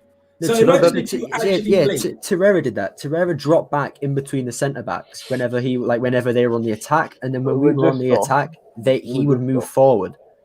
Right. Okay. So imagine where you play Xhaka now, yeah. But imagine you didn't actually play him, right? So now you play David Luiz in his position, but you play holding, I don't know, whatever, or maybe even I think you're not considering a key aspect though. Yes, he's a good passer, but it's about wanting the ball. It's about wanting the ball. Does he want to get on the ball? It's different from playing centre back and playing with the player in front of him. Not just that. When every Talking time about Tierney- Xhaka, can we move on, guys? Talking about Xhaka, can we move on to Xhaka? Yeah, I felt like Well, I'm gonna give we'll you save that Xhaka shots. I'm giving you Xhaka, but before you go, I'm just gonna say I thought he had a much better performance than he had at Burnley after the shock performance coming in. Well, it's Of not course, hard to beat that. Today he was quiet and he understood his job and he was quite tidy with his passing. I felt like there weren't too much mistakes from Xhaka.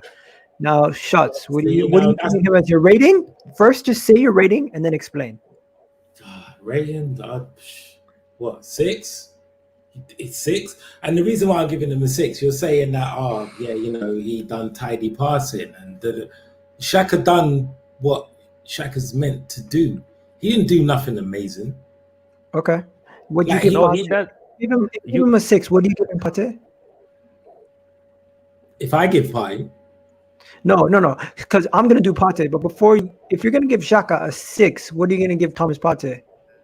5, surely, at least. I'll probably give him the same. I won't even lie. I'll give him a 6. I'm so confused. No, I'm I so give Partey confused. lower. How are you giving I'll Thomas give him a Partey 6. the same Partey as was Xhaka? worse. Xhaka. The reason why, better. I can justify what I'm saying though, yeah, because Xhaka did the safe passing, which was sideways and He never done no forward passes.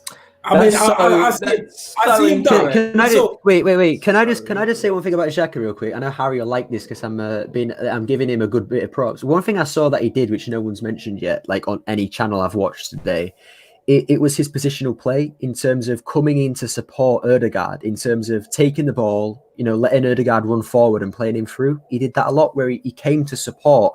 And many games this season, I've shouted at my TV saying, like, why is no one supporting? Why is no one supporting the pass? And Xhaka did that really well today.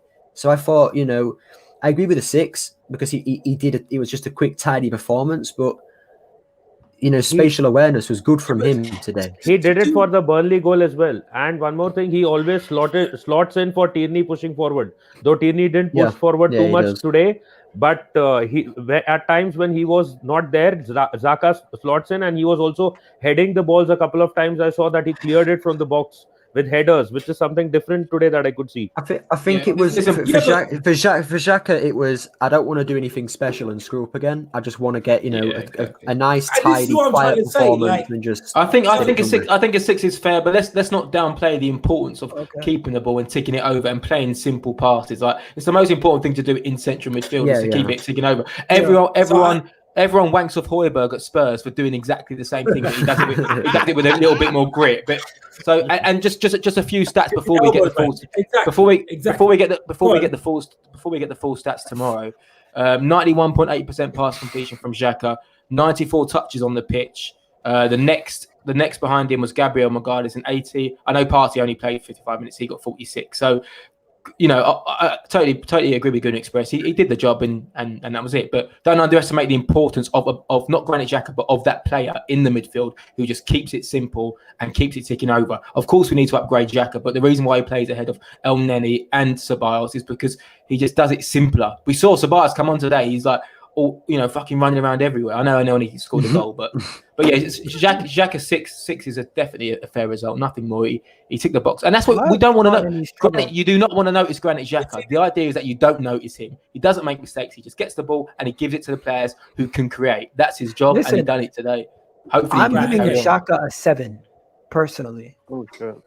I'm giving him a 7 based on. I think that's generous. No. based on the fact that I'm giving Saka a 6 and Odegaard a 7, and I'm giving Willian an 8, just letting you guys know what my ratings are from the jump.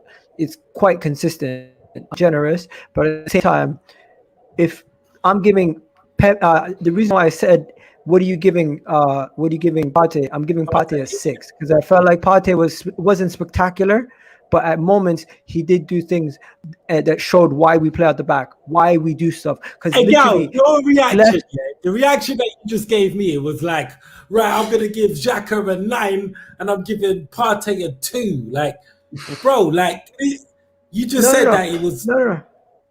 I'm splitting hairs here. I hear that. I get you. I'm splitting hairs. But the reason why I'm saying that is because I felt like Xhaka out of the two was better.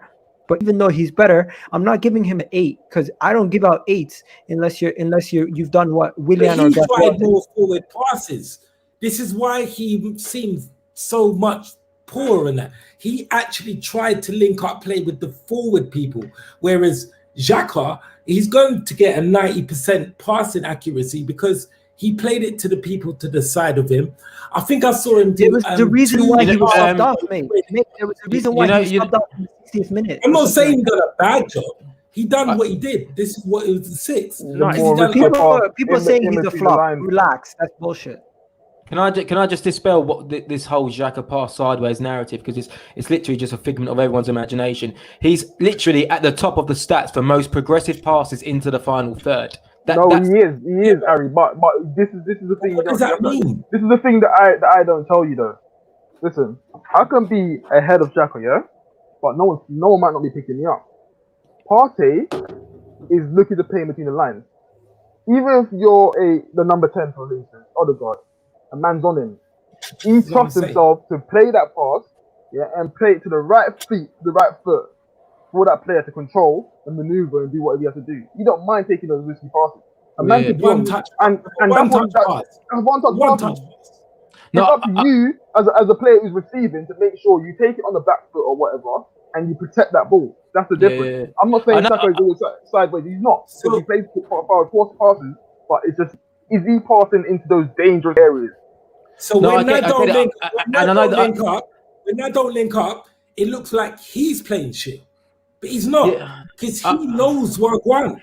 Listen, I know that stat's a little bit systematic, and essentially it's a chain of events. Xhaka gets the ball, he either finds Partey or Odegaard, and they find wingers. So I get it; it's almost a process. But essentially, that's his job. His job is to hold the fork in the middle and pass it to Partey. So I don't think we're ever going to see anything more from Xhaka in that respect. We're not. So we never will ever. He's never got better. It's a simple thing of just replacing and finding someone who's going to be does that and more. And more. That's it. Hence, why you cannot give him any more than a 6. I'm sorry. Ever. Like no, I wouldn't say ever. He did a bit better. I wouldn't say ever. So what? When he scores one of them free kicks from the Chelsea game, definitely. You're so harsh. The Leicester game, he played well. Even the Chelsea game, he played well. Yeah. Where was the Leicester game? The one we just won 2 weeks ago. The one where Tielemans scored. He played well that game. Apart from the mistake. So exactly. I know what to expect from him. I know, as I said, the last 2 months I've just settled myself down because I can't keep being angry at these man. It doesn't make any sense because I know that we need better, and it's down to the club to provide and give us better. And this is why, but I have just the same rating. It's like, all right, from midfield, other than Odegaard trying to do the one-touch passing here and there, like he's trying to get it ticking, like, and these men are just not running. And it's like he's spraying things to Tierney, and Tierney's like, yeah, all right, cool. And then he does something in that first half, in the first 15, 20 minutes of that. Hey, listen, we was causing havoc on that left side. Mm-hmm. They just Are we still talking about Saka or Partey here? Yeah, I'm talking about everything. Sorry, bro. Sorry, I'm going on. Okay. So yeah, let's move on. Odegaard. What did we think about Odegaard? The thing about Odegaard for me, I don't even want to get into it. I'm just gonna let Kesh and Nitish and Rico get into it. What do you guys think about Odegaard? The screamer of a goal, everything. I'll let Enrico go first. I thought Odegaard started well, but then he became quite sloppy. I thought he misplaced a few passes, and you could see that he was getting frustrated. Even when he scored that goal, you could see he didn't celebrate that much because he was angry at himself because he was making a lot of mistakes. But overall, I thought he was solid. I thought the goal was amazing. It kind of reminded me of the goal Messi scored last night, left foot top bins, man. I was like, rah, I was mental. It was a good goal though. I think with Dare I Odegaard, say goal of the season for Arsenal so far? No. better than I think- Xhaka. No, I think No, Pepe I'm also, not that Pepe. right-footed one, there were some good ones. There's been a lot of other goals. Bangers. There's been some bangers too. But then, no, I just think I really like Odegaard. I've seen him play a few times at Real, and he's always been really solid. And ever since he's come to Arsenal, he's really clicked. I know he knows Ceballos, and obviously, like Spanish football is really technical. And ever since he's arrived, I've been really impressed with him. And I think if there's the option to get him again next season, I'm all for it. I think he's really shown how good of a player he is technically. And also, he seems a bit of a leader on the pitch. I don't know if you guys have noticed this, but he always seems to want the ball. He always wants to like dictate the play. He's not a leader by the way he is vocal, but he's a leader by the way he always wants the ball. He's always demanding the ball. He said he wanted to leave. He had to leave. Oh yeah. He's actually he's really vocal, bruv. He's very vocal. He's very vocal. Mm-hmm. For me, listen. Bellerin and that. Like, I was like, For me, a lot of people. I see a lot of people getting onto him. So Yes, what was your I agree. rating? 1 second. What was your rating? My rating. If I Yeah. was going to give Odegaard, I'd give him a 6 overall because I okay. think You said all that. I think and he's you didn't give him a rating. Sorry. No, I was just making a joke. Don't worry. All right, no worries, man. For me, listen. He started the game quite poor, and if you've been watching this player, like I have, for how many years, he's someone who relieves the pressure of the team. So when you see him making those passes where the one where we nearly conceded from, that's not him. He's someone that takes responsibility. You hold the ball, like you saw in a few occasions where he done it deeper in the half when he held it, waited for David Luiz to touch on, to go to the touchline, gave it to him, received it. That's the sort of player he is. He relieves his pressure. So when I see him making sloppy passes, I'm thinking, tone it down a bit, just calm it down, retrieve yourself, because you're losing yourself. You're letting your frustration get to you. And that's what was happening in that first 15 minutes.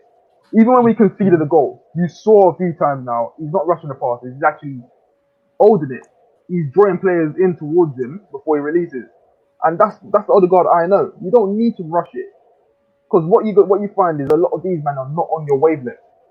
They're not on your wavelength. 100. But that's something that I think it will come. It will come. I know a lot of people expecting prime Ozil or something, but you're not going to get prime Ozil. It's so sick what you're saying as well, because I noticed that when he did realize, you know what, let me slow it down a little bit. Yeah, he was doing it. Yeah. So everyone was thinking, all right, let's go in at him. And then they tried to hit him with that hard tackle. But bro, I saw him do some twinkle toss. Yeah, let's move. He just dribbled past, man. That's who he is. And I'm thinking, because he's got that ability. He's got that ability. He relieves the pressure off you because he knows Later, Josh. if a player comes towards him, he can maneuver out of it and he can keep the ball. When he took his time with it, I thought, He created I think he created 2 chances in the first half. There's the one where to Aubameyang, and then he created another one. I'm thinking, this is a player that he will come alive. He will. Yeah, I like him. I think he's showing quite a bit of promise. I know it's early days. I know he's giving away the ball, but the fact that he's getting on it in the right areas and the fact that we're finding him is what we can be pleased about. That he's getting in the right spaces. How many times do you see that? Hold on, there's that communication. That's one thing. What was your rating though, Kesh? You never gave it. Yes, I'm coming to that.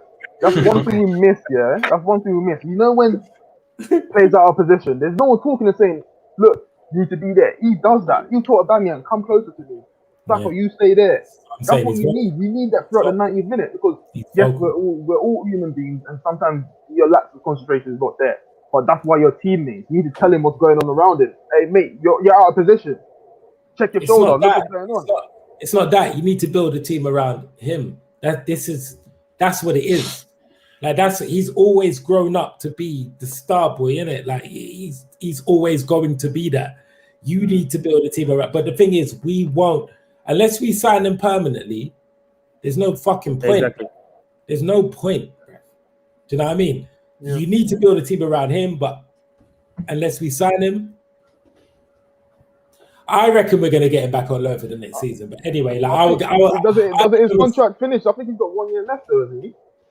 What, Madrid? I think so. Or Nah. is it 2? Nah. I think he has a longer contract. I think they've locked him. He actually signed a 7-year deal, if I'm not wrong. So Yeah, I think something mad. It was This something is the stupid. 7th year. This is the 7th year he's been at Real Madrid. Yeah. Okay. Hey, Gal, check that contract, boy. Hey, listen. If there's one No, year, he's got 2 years. Yeah, he's got 2 years. He's got 2 years, yeah. that's 70 mil, bro. no chance. Not a chance. Not No, a chance. Real Sociedad want him, so they won't pay 70 million for him. No chance. They want 70 mil, innit? Real There's no Madrid. way- There's no way they're going to pay that. No, I think if he's going if he's going to leave Madrid, you're probably paying 45, probably an extra 10 in added value, like reaching certain targets. I don't think it'll be that. Bro, how much Okay, guys, I need to move on. Kesh, you still never give your rating?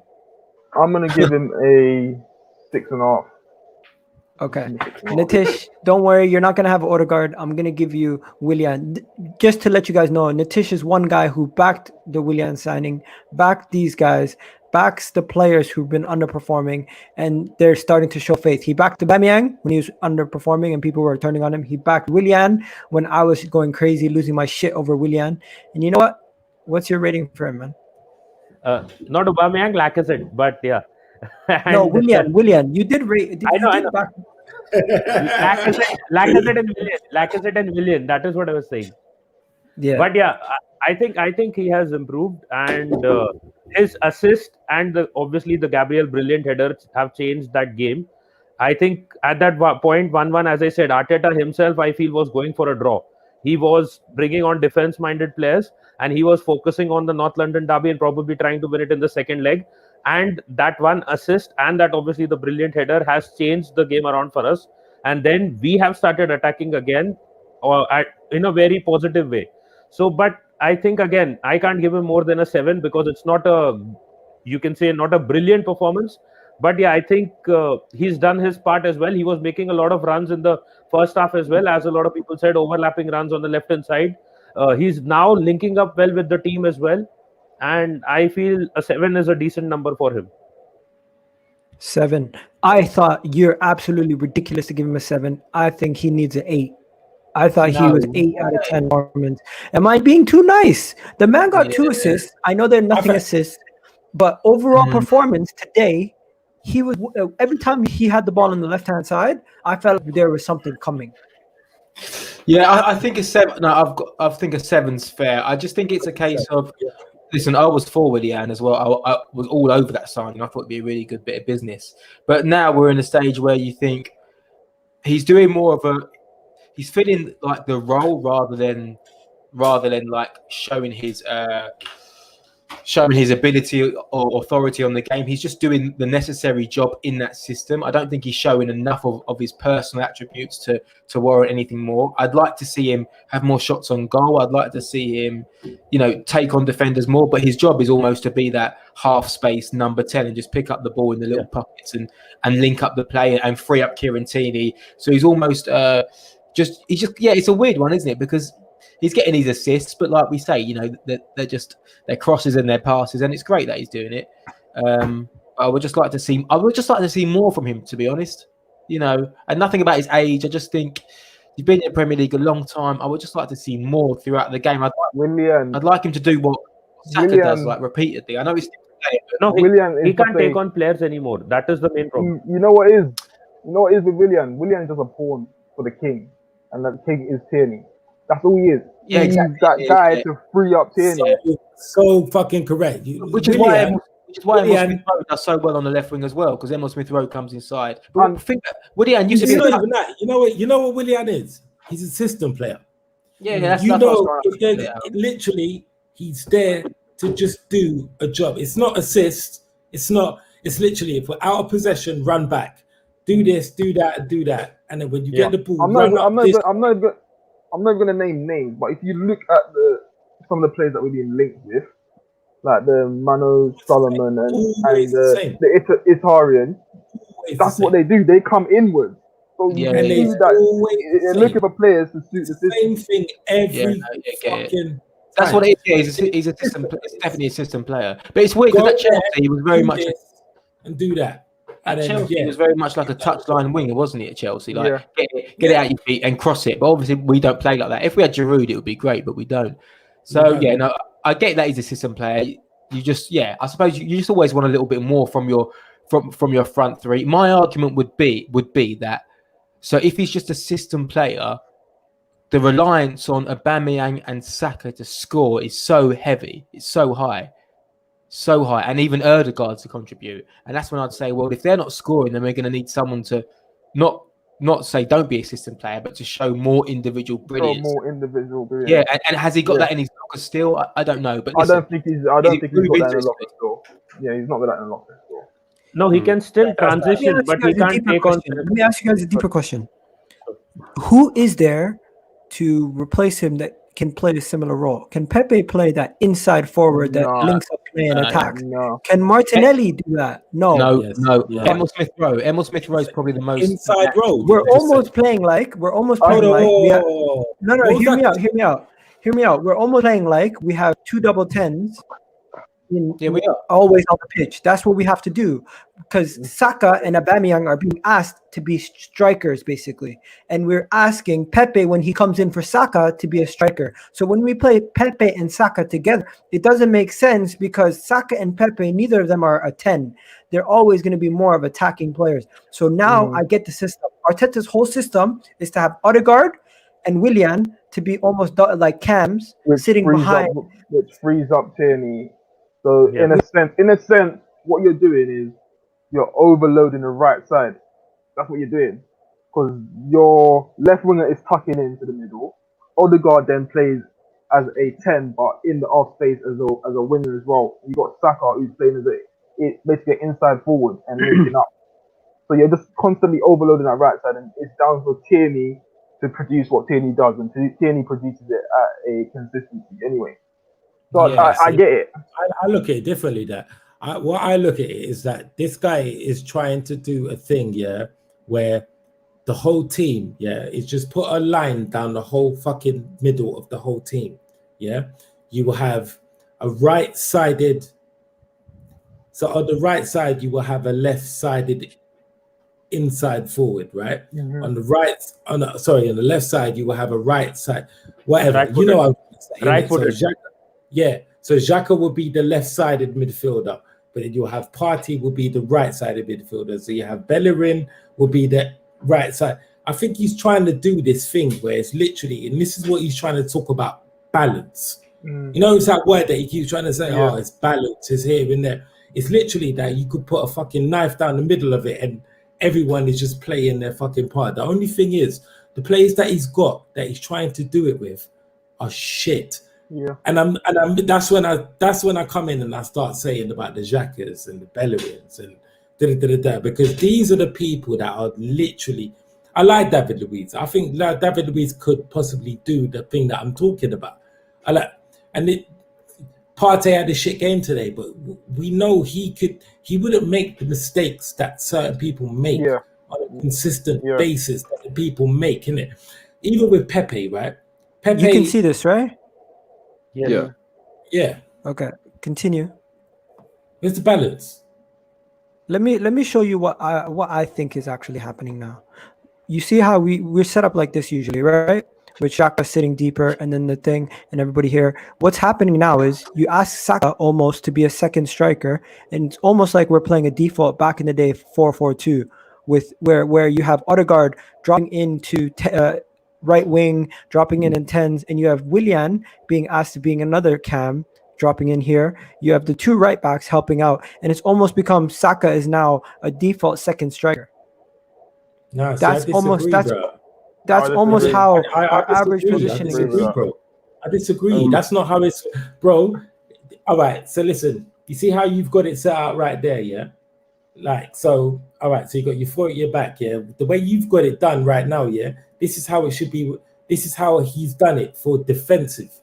So when we don't have the ball, yeah. So you got the two in the front, they will cut back, yeah, with the person on the right-hand side, he will cut back to be with Bellerin, and so I'm guessing that would be Saka. Saka would have, don't forget, Saka has defensive capabilities, bro. Yeah. So he would have to come back with him, yeah? And on the opposite side now, this is what Willian's meant to be good for. So this is why I'm saying he's a system player, because he would cut back now to cover with Tierney. So now you've got almost like, what, 6 people in the fucking defensive line. Plus on top of that, Xhaka, who's meant to be defensive, and with Thomas Partey. The second we get that ball now, everyone spreads and they make their position. So now Tierney's going to bomb forward. Bellingham's going to bomb forward. You pass You're it never to going to Saka. see both of them at the same time. 1 second. When Tierney's in that position and the ball's over here, you always see Xhaka near the halfway line. Yeah. I mean, you always see Xhaka near the halfway line. You always see Bellerin near the halfway line. You That's always only see the because- center backs. Yeah, because near then the halfway Bellerin, line. he can't sprint back. He has to chill there. Like, he's the only one that if that ball comes back from a header, from any cross that Tierney or Bellerin plays in, then he can spray it back to either one of them because he has time. He has time. Bellerin goes centrally and Saka goes to the left. Sorry, good. Yeah. No, you have noticed about Xhaka. Xhaka is kind of like, you know, an NFL, right? He's kind of like the quarterback. He's a quarterback. He kind of takes everything, and then everyone else does their own thing. So Partey is the box to box, but Xhaka just stays in one position. Obviously, sometimes he covers in the left back row if Tierney bombs forward. But I've noticed with Xhaka, he just stays in that one position, but he always offers support. But he's like the. But what does a quarterback? The regista. He's kind of like the regista. He's like the What does a controller. quarterback always have? Time. Yeah. He always has time to throw the ball whenever, however he wants. He can see the whole vision of play. Yeah. He needs time. Okay. So what did we give Willian? 1 second. So after all of this, are we giving Willian a generous 8, or are we giving him a 7 based on I think which is harsh because he was the second best player on the pitch today? I'll give him a 7. 7? Everyone agrees? 7 or 8? People in the chat? 7. And you know what? Anyone who said why is Willian starting over Pepe? This is why. Willian might not score as many goals as Pepe did in the season, but creativity-wise, he offers us more of an outlet on that left-hand side. Yeah, exactly. And Saka has taken Pepe's spot. Now, going to Saka, Kesh, did you feel like Saka had a bad game today? Or was poor?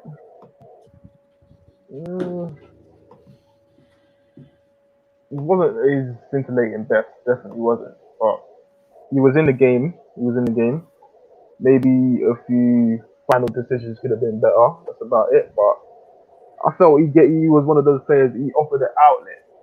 He was always an outlet. He was always someone who was there that was showing. Whether he was tucking in, or he was hugging a touchline, he was always there. And there was 3 times where he was coming in and he's in like the number 10 role, and he will take the off turn and was instantly on the attack. So he played his role. He just certain moments, but I feel that's just a team thing.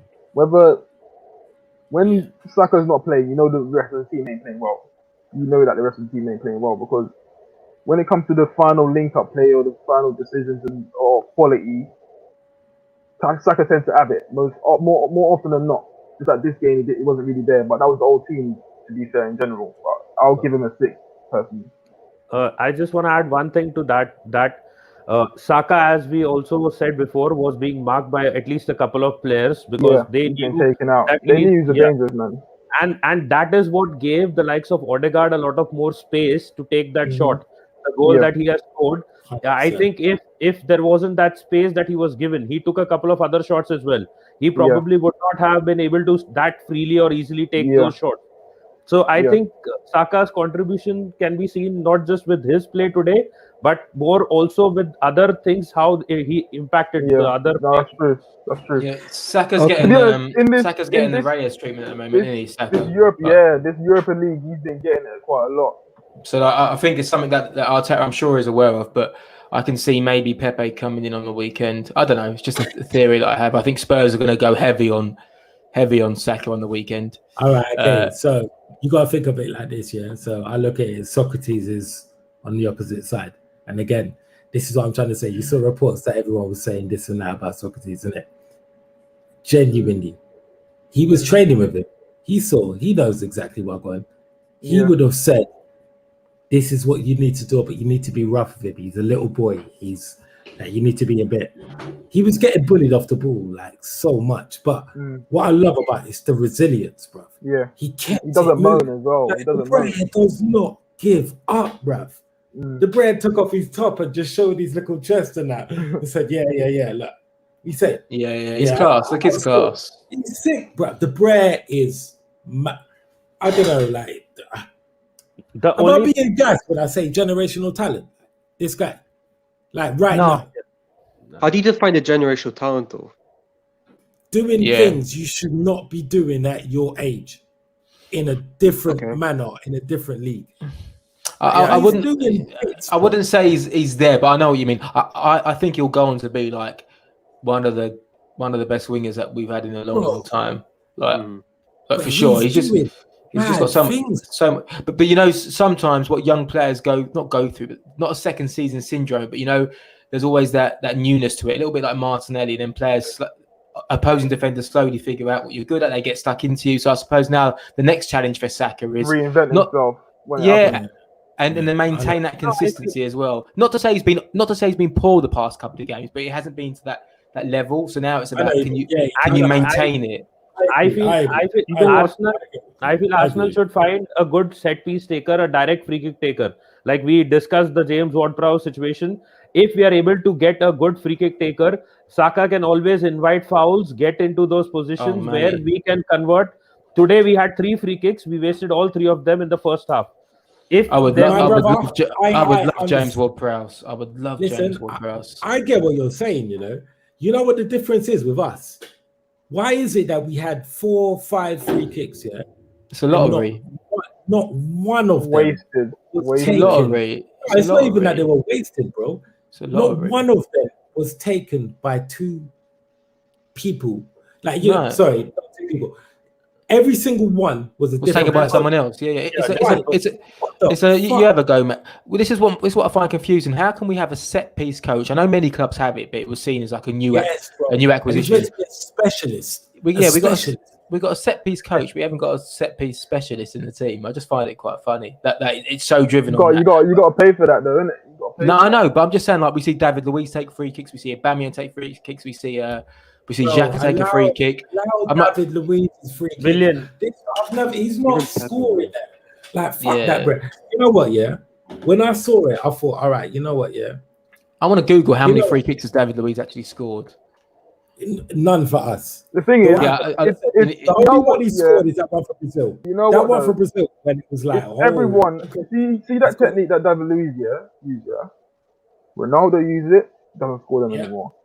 These men just can't do it anymore. It's hitting hope, innit, man? Let's be real. It's hitting hope. Rashford does it. And Rashford uses the outside of his foot. Even Bruno Fernandes does it as well. Yeah, but with free kick. Yeah, I think you're right. I think he got 6 at. I think you got 6 at Chelsea. Guys. What I always ask you guys, what's the rating? Because you guys say all these things, but you completely forget what to say the rating is. So I'm waiting, and I realize you guys are completely waffling now. What was the rating that you guys give Saka, Nitish? Saka, I think Cash gave him a 6, so I think I'll stick with the 6.5 maybe. Okay, Harry. 6.5. Okay, now let's move on to Aubameyang. Pierre-Emerick Aubameyang, I felt like he could have easily had 2 goals or at least 1 goal within the first 20 minutes from the Bellerin ball, and the second ball that Bellerin threw in, which basically squeaked past the line. It could have even gone in if somebody touched it, defender touched it. It would have been an own goal. But he's not brave enough at times. And I'm not saying he was bad, but I'm saying he could have done better. Overall, I'm going to give him, it's harsh, but I'm going to give him a 6. Is that fair? Or is that too generous? No, it's fair. If you want me to say something controversial, I can say this, which I've said before as well, about Aubameyang. I think he's always been more of a lamppost than Giroud is. Cool. What? I like lampposts. It's okay. No, I mean to say like, yeah, because I have seen his highest scoring Dortmund goal season, and most of them have been clear tap-ins or easy conversions from creation by the Dortmund midfield and the creative players, and he's just finished it at the end. So that is what. And for Arsenal, he has done more. I'm not denying it, but I think Giroud does. Like Giroud was given this tag of being a lamppost because he had very limited, you can say, ability, and he never ran that much. But I think now Aubameyang has become more of a lamppost for me at Arsenal, at least this season, from what I've seen. This season. This season. Yeah, definitely. Aubameyang plays up front now, so it's same as Willian. Really, he's just part of the system, isn't he? For Aubameyang to score, we've got to create that perfect move, and I don't think you're going to get as many moments of those like that goal against Spurs at Emirates, like individual brilliance, unfortunately. I'm going to say I one don't thing, think we criticise him too much for that, though. I think that's just his style of Harry, play. I think you're right. We don't criticize him too much because we know what he's done, and he will always have credit in the bank for me. Even though he has blood on his hands, he won't get the Saka treatment or the Bellerin treatment because of what he's done in the past. And you know what? This guy here, he is the most lovable guy that people want out of the club. People want a lot of players out of this club. A lot of people, they say that it's not good enough. But Mohamed does not get the hate. I said this. He does not get the hate that other people get. And you know why? It's because he's just a nice guy. Yeah, he's a nice smiley guy. And also, he doesn't play enough to get the hate. That's why. He hardly plays. So, listen, he came on, he scored a good goal. So, happy days. Like we know where we need to improve. And central midfield, right back, maybe centre back, centre forward, left wing. They're all the areas that we need to improve. So fair play to him. Come on, done a job. I'm not just saying this though because Ceballos' mistake. I know where you play Ceballos, but I personally would prefer Elneny over Ceballos because I just think I just think that in central midfield, if you've got Odegaard ahead of you, then for me simplicity wins and. Just find Elneny and he can try to. I know he can't pass it forward very well. But I just feel like Ceballos is a little bit. He can pass it forward. No, he can't. He's not good at it. He can spray passes. Man. He sprays passes. No, he does. I just don't think he has enough a belief in himself to do it. Right. The thing is, right. Okay. What does he not do that Xhaka does? The long what passes. Does he not do that Xhaka does? And the Saka has a larger passing range than Mohamed Elneny, and he's more consistent with his tidiness. Elneny actually takes more touches when he's on the ball than Saka. Yeah, but he does do one-touch passing. No, he takes 5 touches. Even though it's sideways. He is a frustrating player for managers because he will. The only guarantee Elneny offers you is that he won't make those mistakes. He won't make those mistakes that these others will. The thing is, though, but then by you playing him, you then take away from your going forward. So you spite yourself to get rid of a. The only thing to do is to go and get a player, identify a player who, as he says, offers you more, offers you a solid foundation in midfield, press resistance, passing range. That's all you need to do. You just need to listen. The thing is, though, this is what I'm trying to say, though. Everything you just said, bro. All right, okay. I'll even disagree with you, man. Though, bro. I've seen Elneny make dumb mistakes, bro. Mistakes he makes mistakes, but not like those ones. It's not the ones where he can around with someone. The mistakes that you will make is his passing. He'll pass it into a wrong area or something like that, or give it away sloppy. He's not going to do what Ceballos does. He's not going to do that. Right, okay. Because he doesn't So- trust himself to even do it in the first place. Yeah, exactly. But Yeah, he I- wouldn't even be avoids there. Right, okay. So he's a safe player. Yeah. He's a guaranteed safe player, right? hmm That's what Xhaka is meant to be for us. He's not. With, And he's not that. with And he's not that. a little bit of I'll that, respond to Yeah. with a little bit of spraying this way and spraying that. Bro, I've Yeah. seen Elneny spray passes across the field. That Every, land to every the top. professional footballer can do it, but They it's about, should. No. They should be able to do Okay, it. no, but yo, you're completely getting away from my point. My point was he came in. People always say players come into a game off the bench. They don't impact the game enough because they've come off the bench. He's come off the bench. Yes, Should he's have started. Should but have he started. definitely impacted the tie. He definitely impacted the game. He definitely impacted how we're gonna feel next week. You know what? I'm not saying reward him with a start against Spurs, but if he starts against Spurs, I'm not gonna lose my shit. Do you know what's funny though as well, he right? probably will start against Spurs. Though. That's another thing. Do you know what's funny though? The, Well, the see, now, I reaction, don't think that should happen. But anyway, go on. Yeah, go on. the reaction on Twitter when people saw Elneny come on, it was mad. Like It was literally, so everyone was saying, mad. "Why the fuck was he? Why is he bringing It on was Elneny?" so mad. I didn't get it. It was I didn't- mad. I Like didn't- literally, I didn't get it. everyone was cussing Arteta. What's he doing? This, that, and the other. And look at what he's done. Literally, within 10 minutes, scores the third goal, and We was winning. We was winning anyway. So we were winning anyway. And I didn't. yeah, you I know was what I mean. thinking there was nothing wrong with it. There's You're no- looking at it, you're thinking. You're looking at it and you're thinking, and you're sensing danger. Like, You're just thinking, chill, okay, innit? Just we've got the chill. two. We've got the Relax. two away goals. Just Let's relax. just calm it down then. You bring on Just someone who's relax. gonna do the job. Just relax. Elneny will tell you just Man, like, relax. really Just relax. Elneny gives you work rate, doesn't he? And that's what you need. If, in all Yeah. honesty, I thought he was going to take off Sabas for Elneny because I thought Sabas was having a stinker Nah, in but that he 15 just came minutes. on though, innit? He just Yeah, came I on, know. innit? I know, but I just had this feeling that Arteta Oh, was he's going to gonna be well, cutthroat because he just thought you're not going to do a Benfica on me 2 weeks running. So, but no, Yeah, fair play and- to Elneny. Elneny's and a not tidy just- little squad player. That's it. Nothing more, nothing less. That's what I'm saying. I wouldn't, to be honest with you, I'm not even gonna lie to you, innit? Like, if I would walked in there and I saw Elneny, I'm saying, all right, you're chilling. But I'll get rid of a couple of, like, obviously, I can't lie to you. So, Harry, this is why I was telling you, innit? Like, with the Bellerin thing, I'm not on it. Xhaka, all right, yeah, I get what he does. He got a 6. Like, he gets bare 6s, but you know, bro, nah. Not why way not? for the position you For the play, position you for play, the yeah, things it's not that enough. you're meant to do, bro. But nah. Yeah, it's not enough. Yeah, no, No. I do agree, but just to counteract that in terms of like what you meant to do, as I said, like I don't think you're meant to notice these players, and like I said about Højbjerg, everyone's raving about Højbjerg.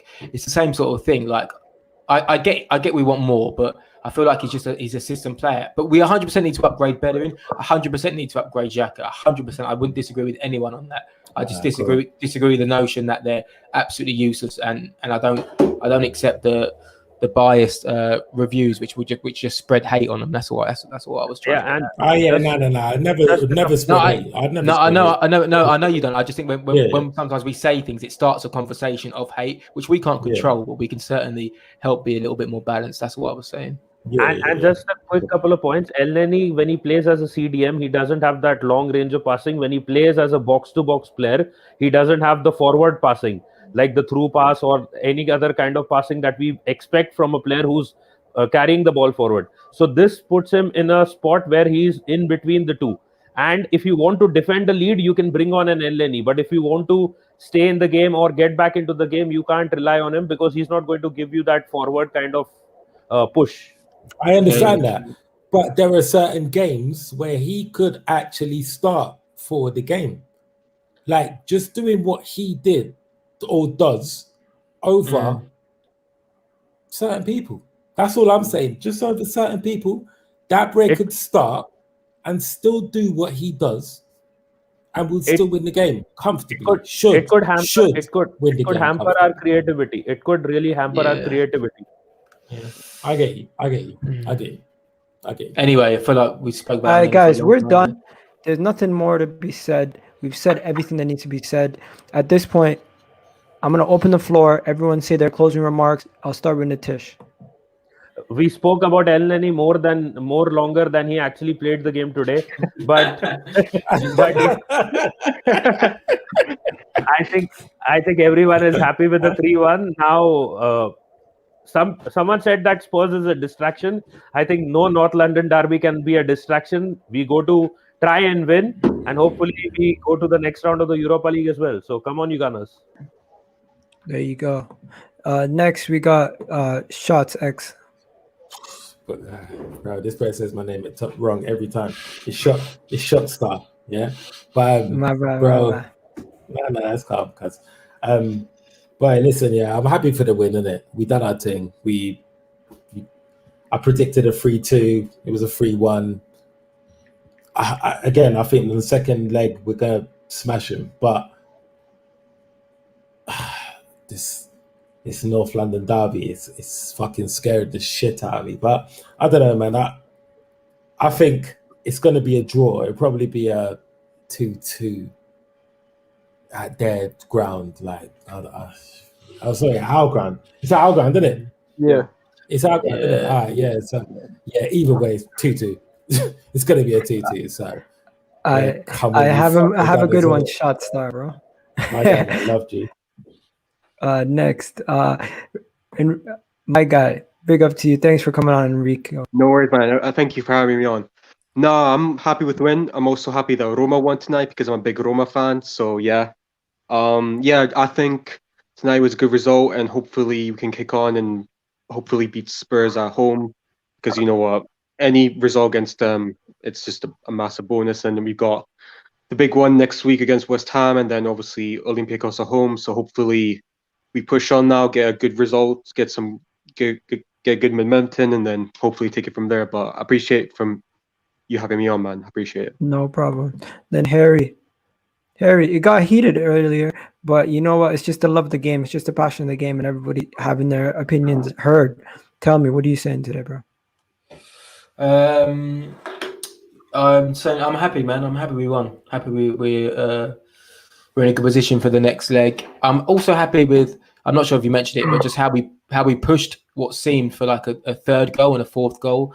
You know, we stayed positive, which is quite pleasing. It almost felt like the team knew they could get more goals. And now it's all about Sunday. So hopefully we show up, because I'm quite scared about derbies because we're quite inconsistent. And apologies if we got a little bit heated earlier, but you know, like you say, it's passionate, and I go on my Twitter and all I'm seeing is the same players getting criticised, and it just bugs me a little bit because I thought they was actually okay today. But anyway, we'll save that for another day. Yeah, have a good one, man. Appreciate it. And then Kesh. Yeah, man, I'm happy for the win. Can't say I wasn't confident. I predicted 2-1. I was hoping that we wouldn't concede a goal, but it doesn't matter because we got 3 in the end anyway.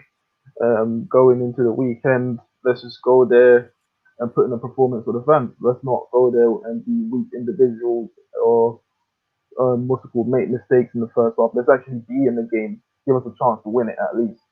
You know what I mean? But yeah, let's go. There you go.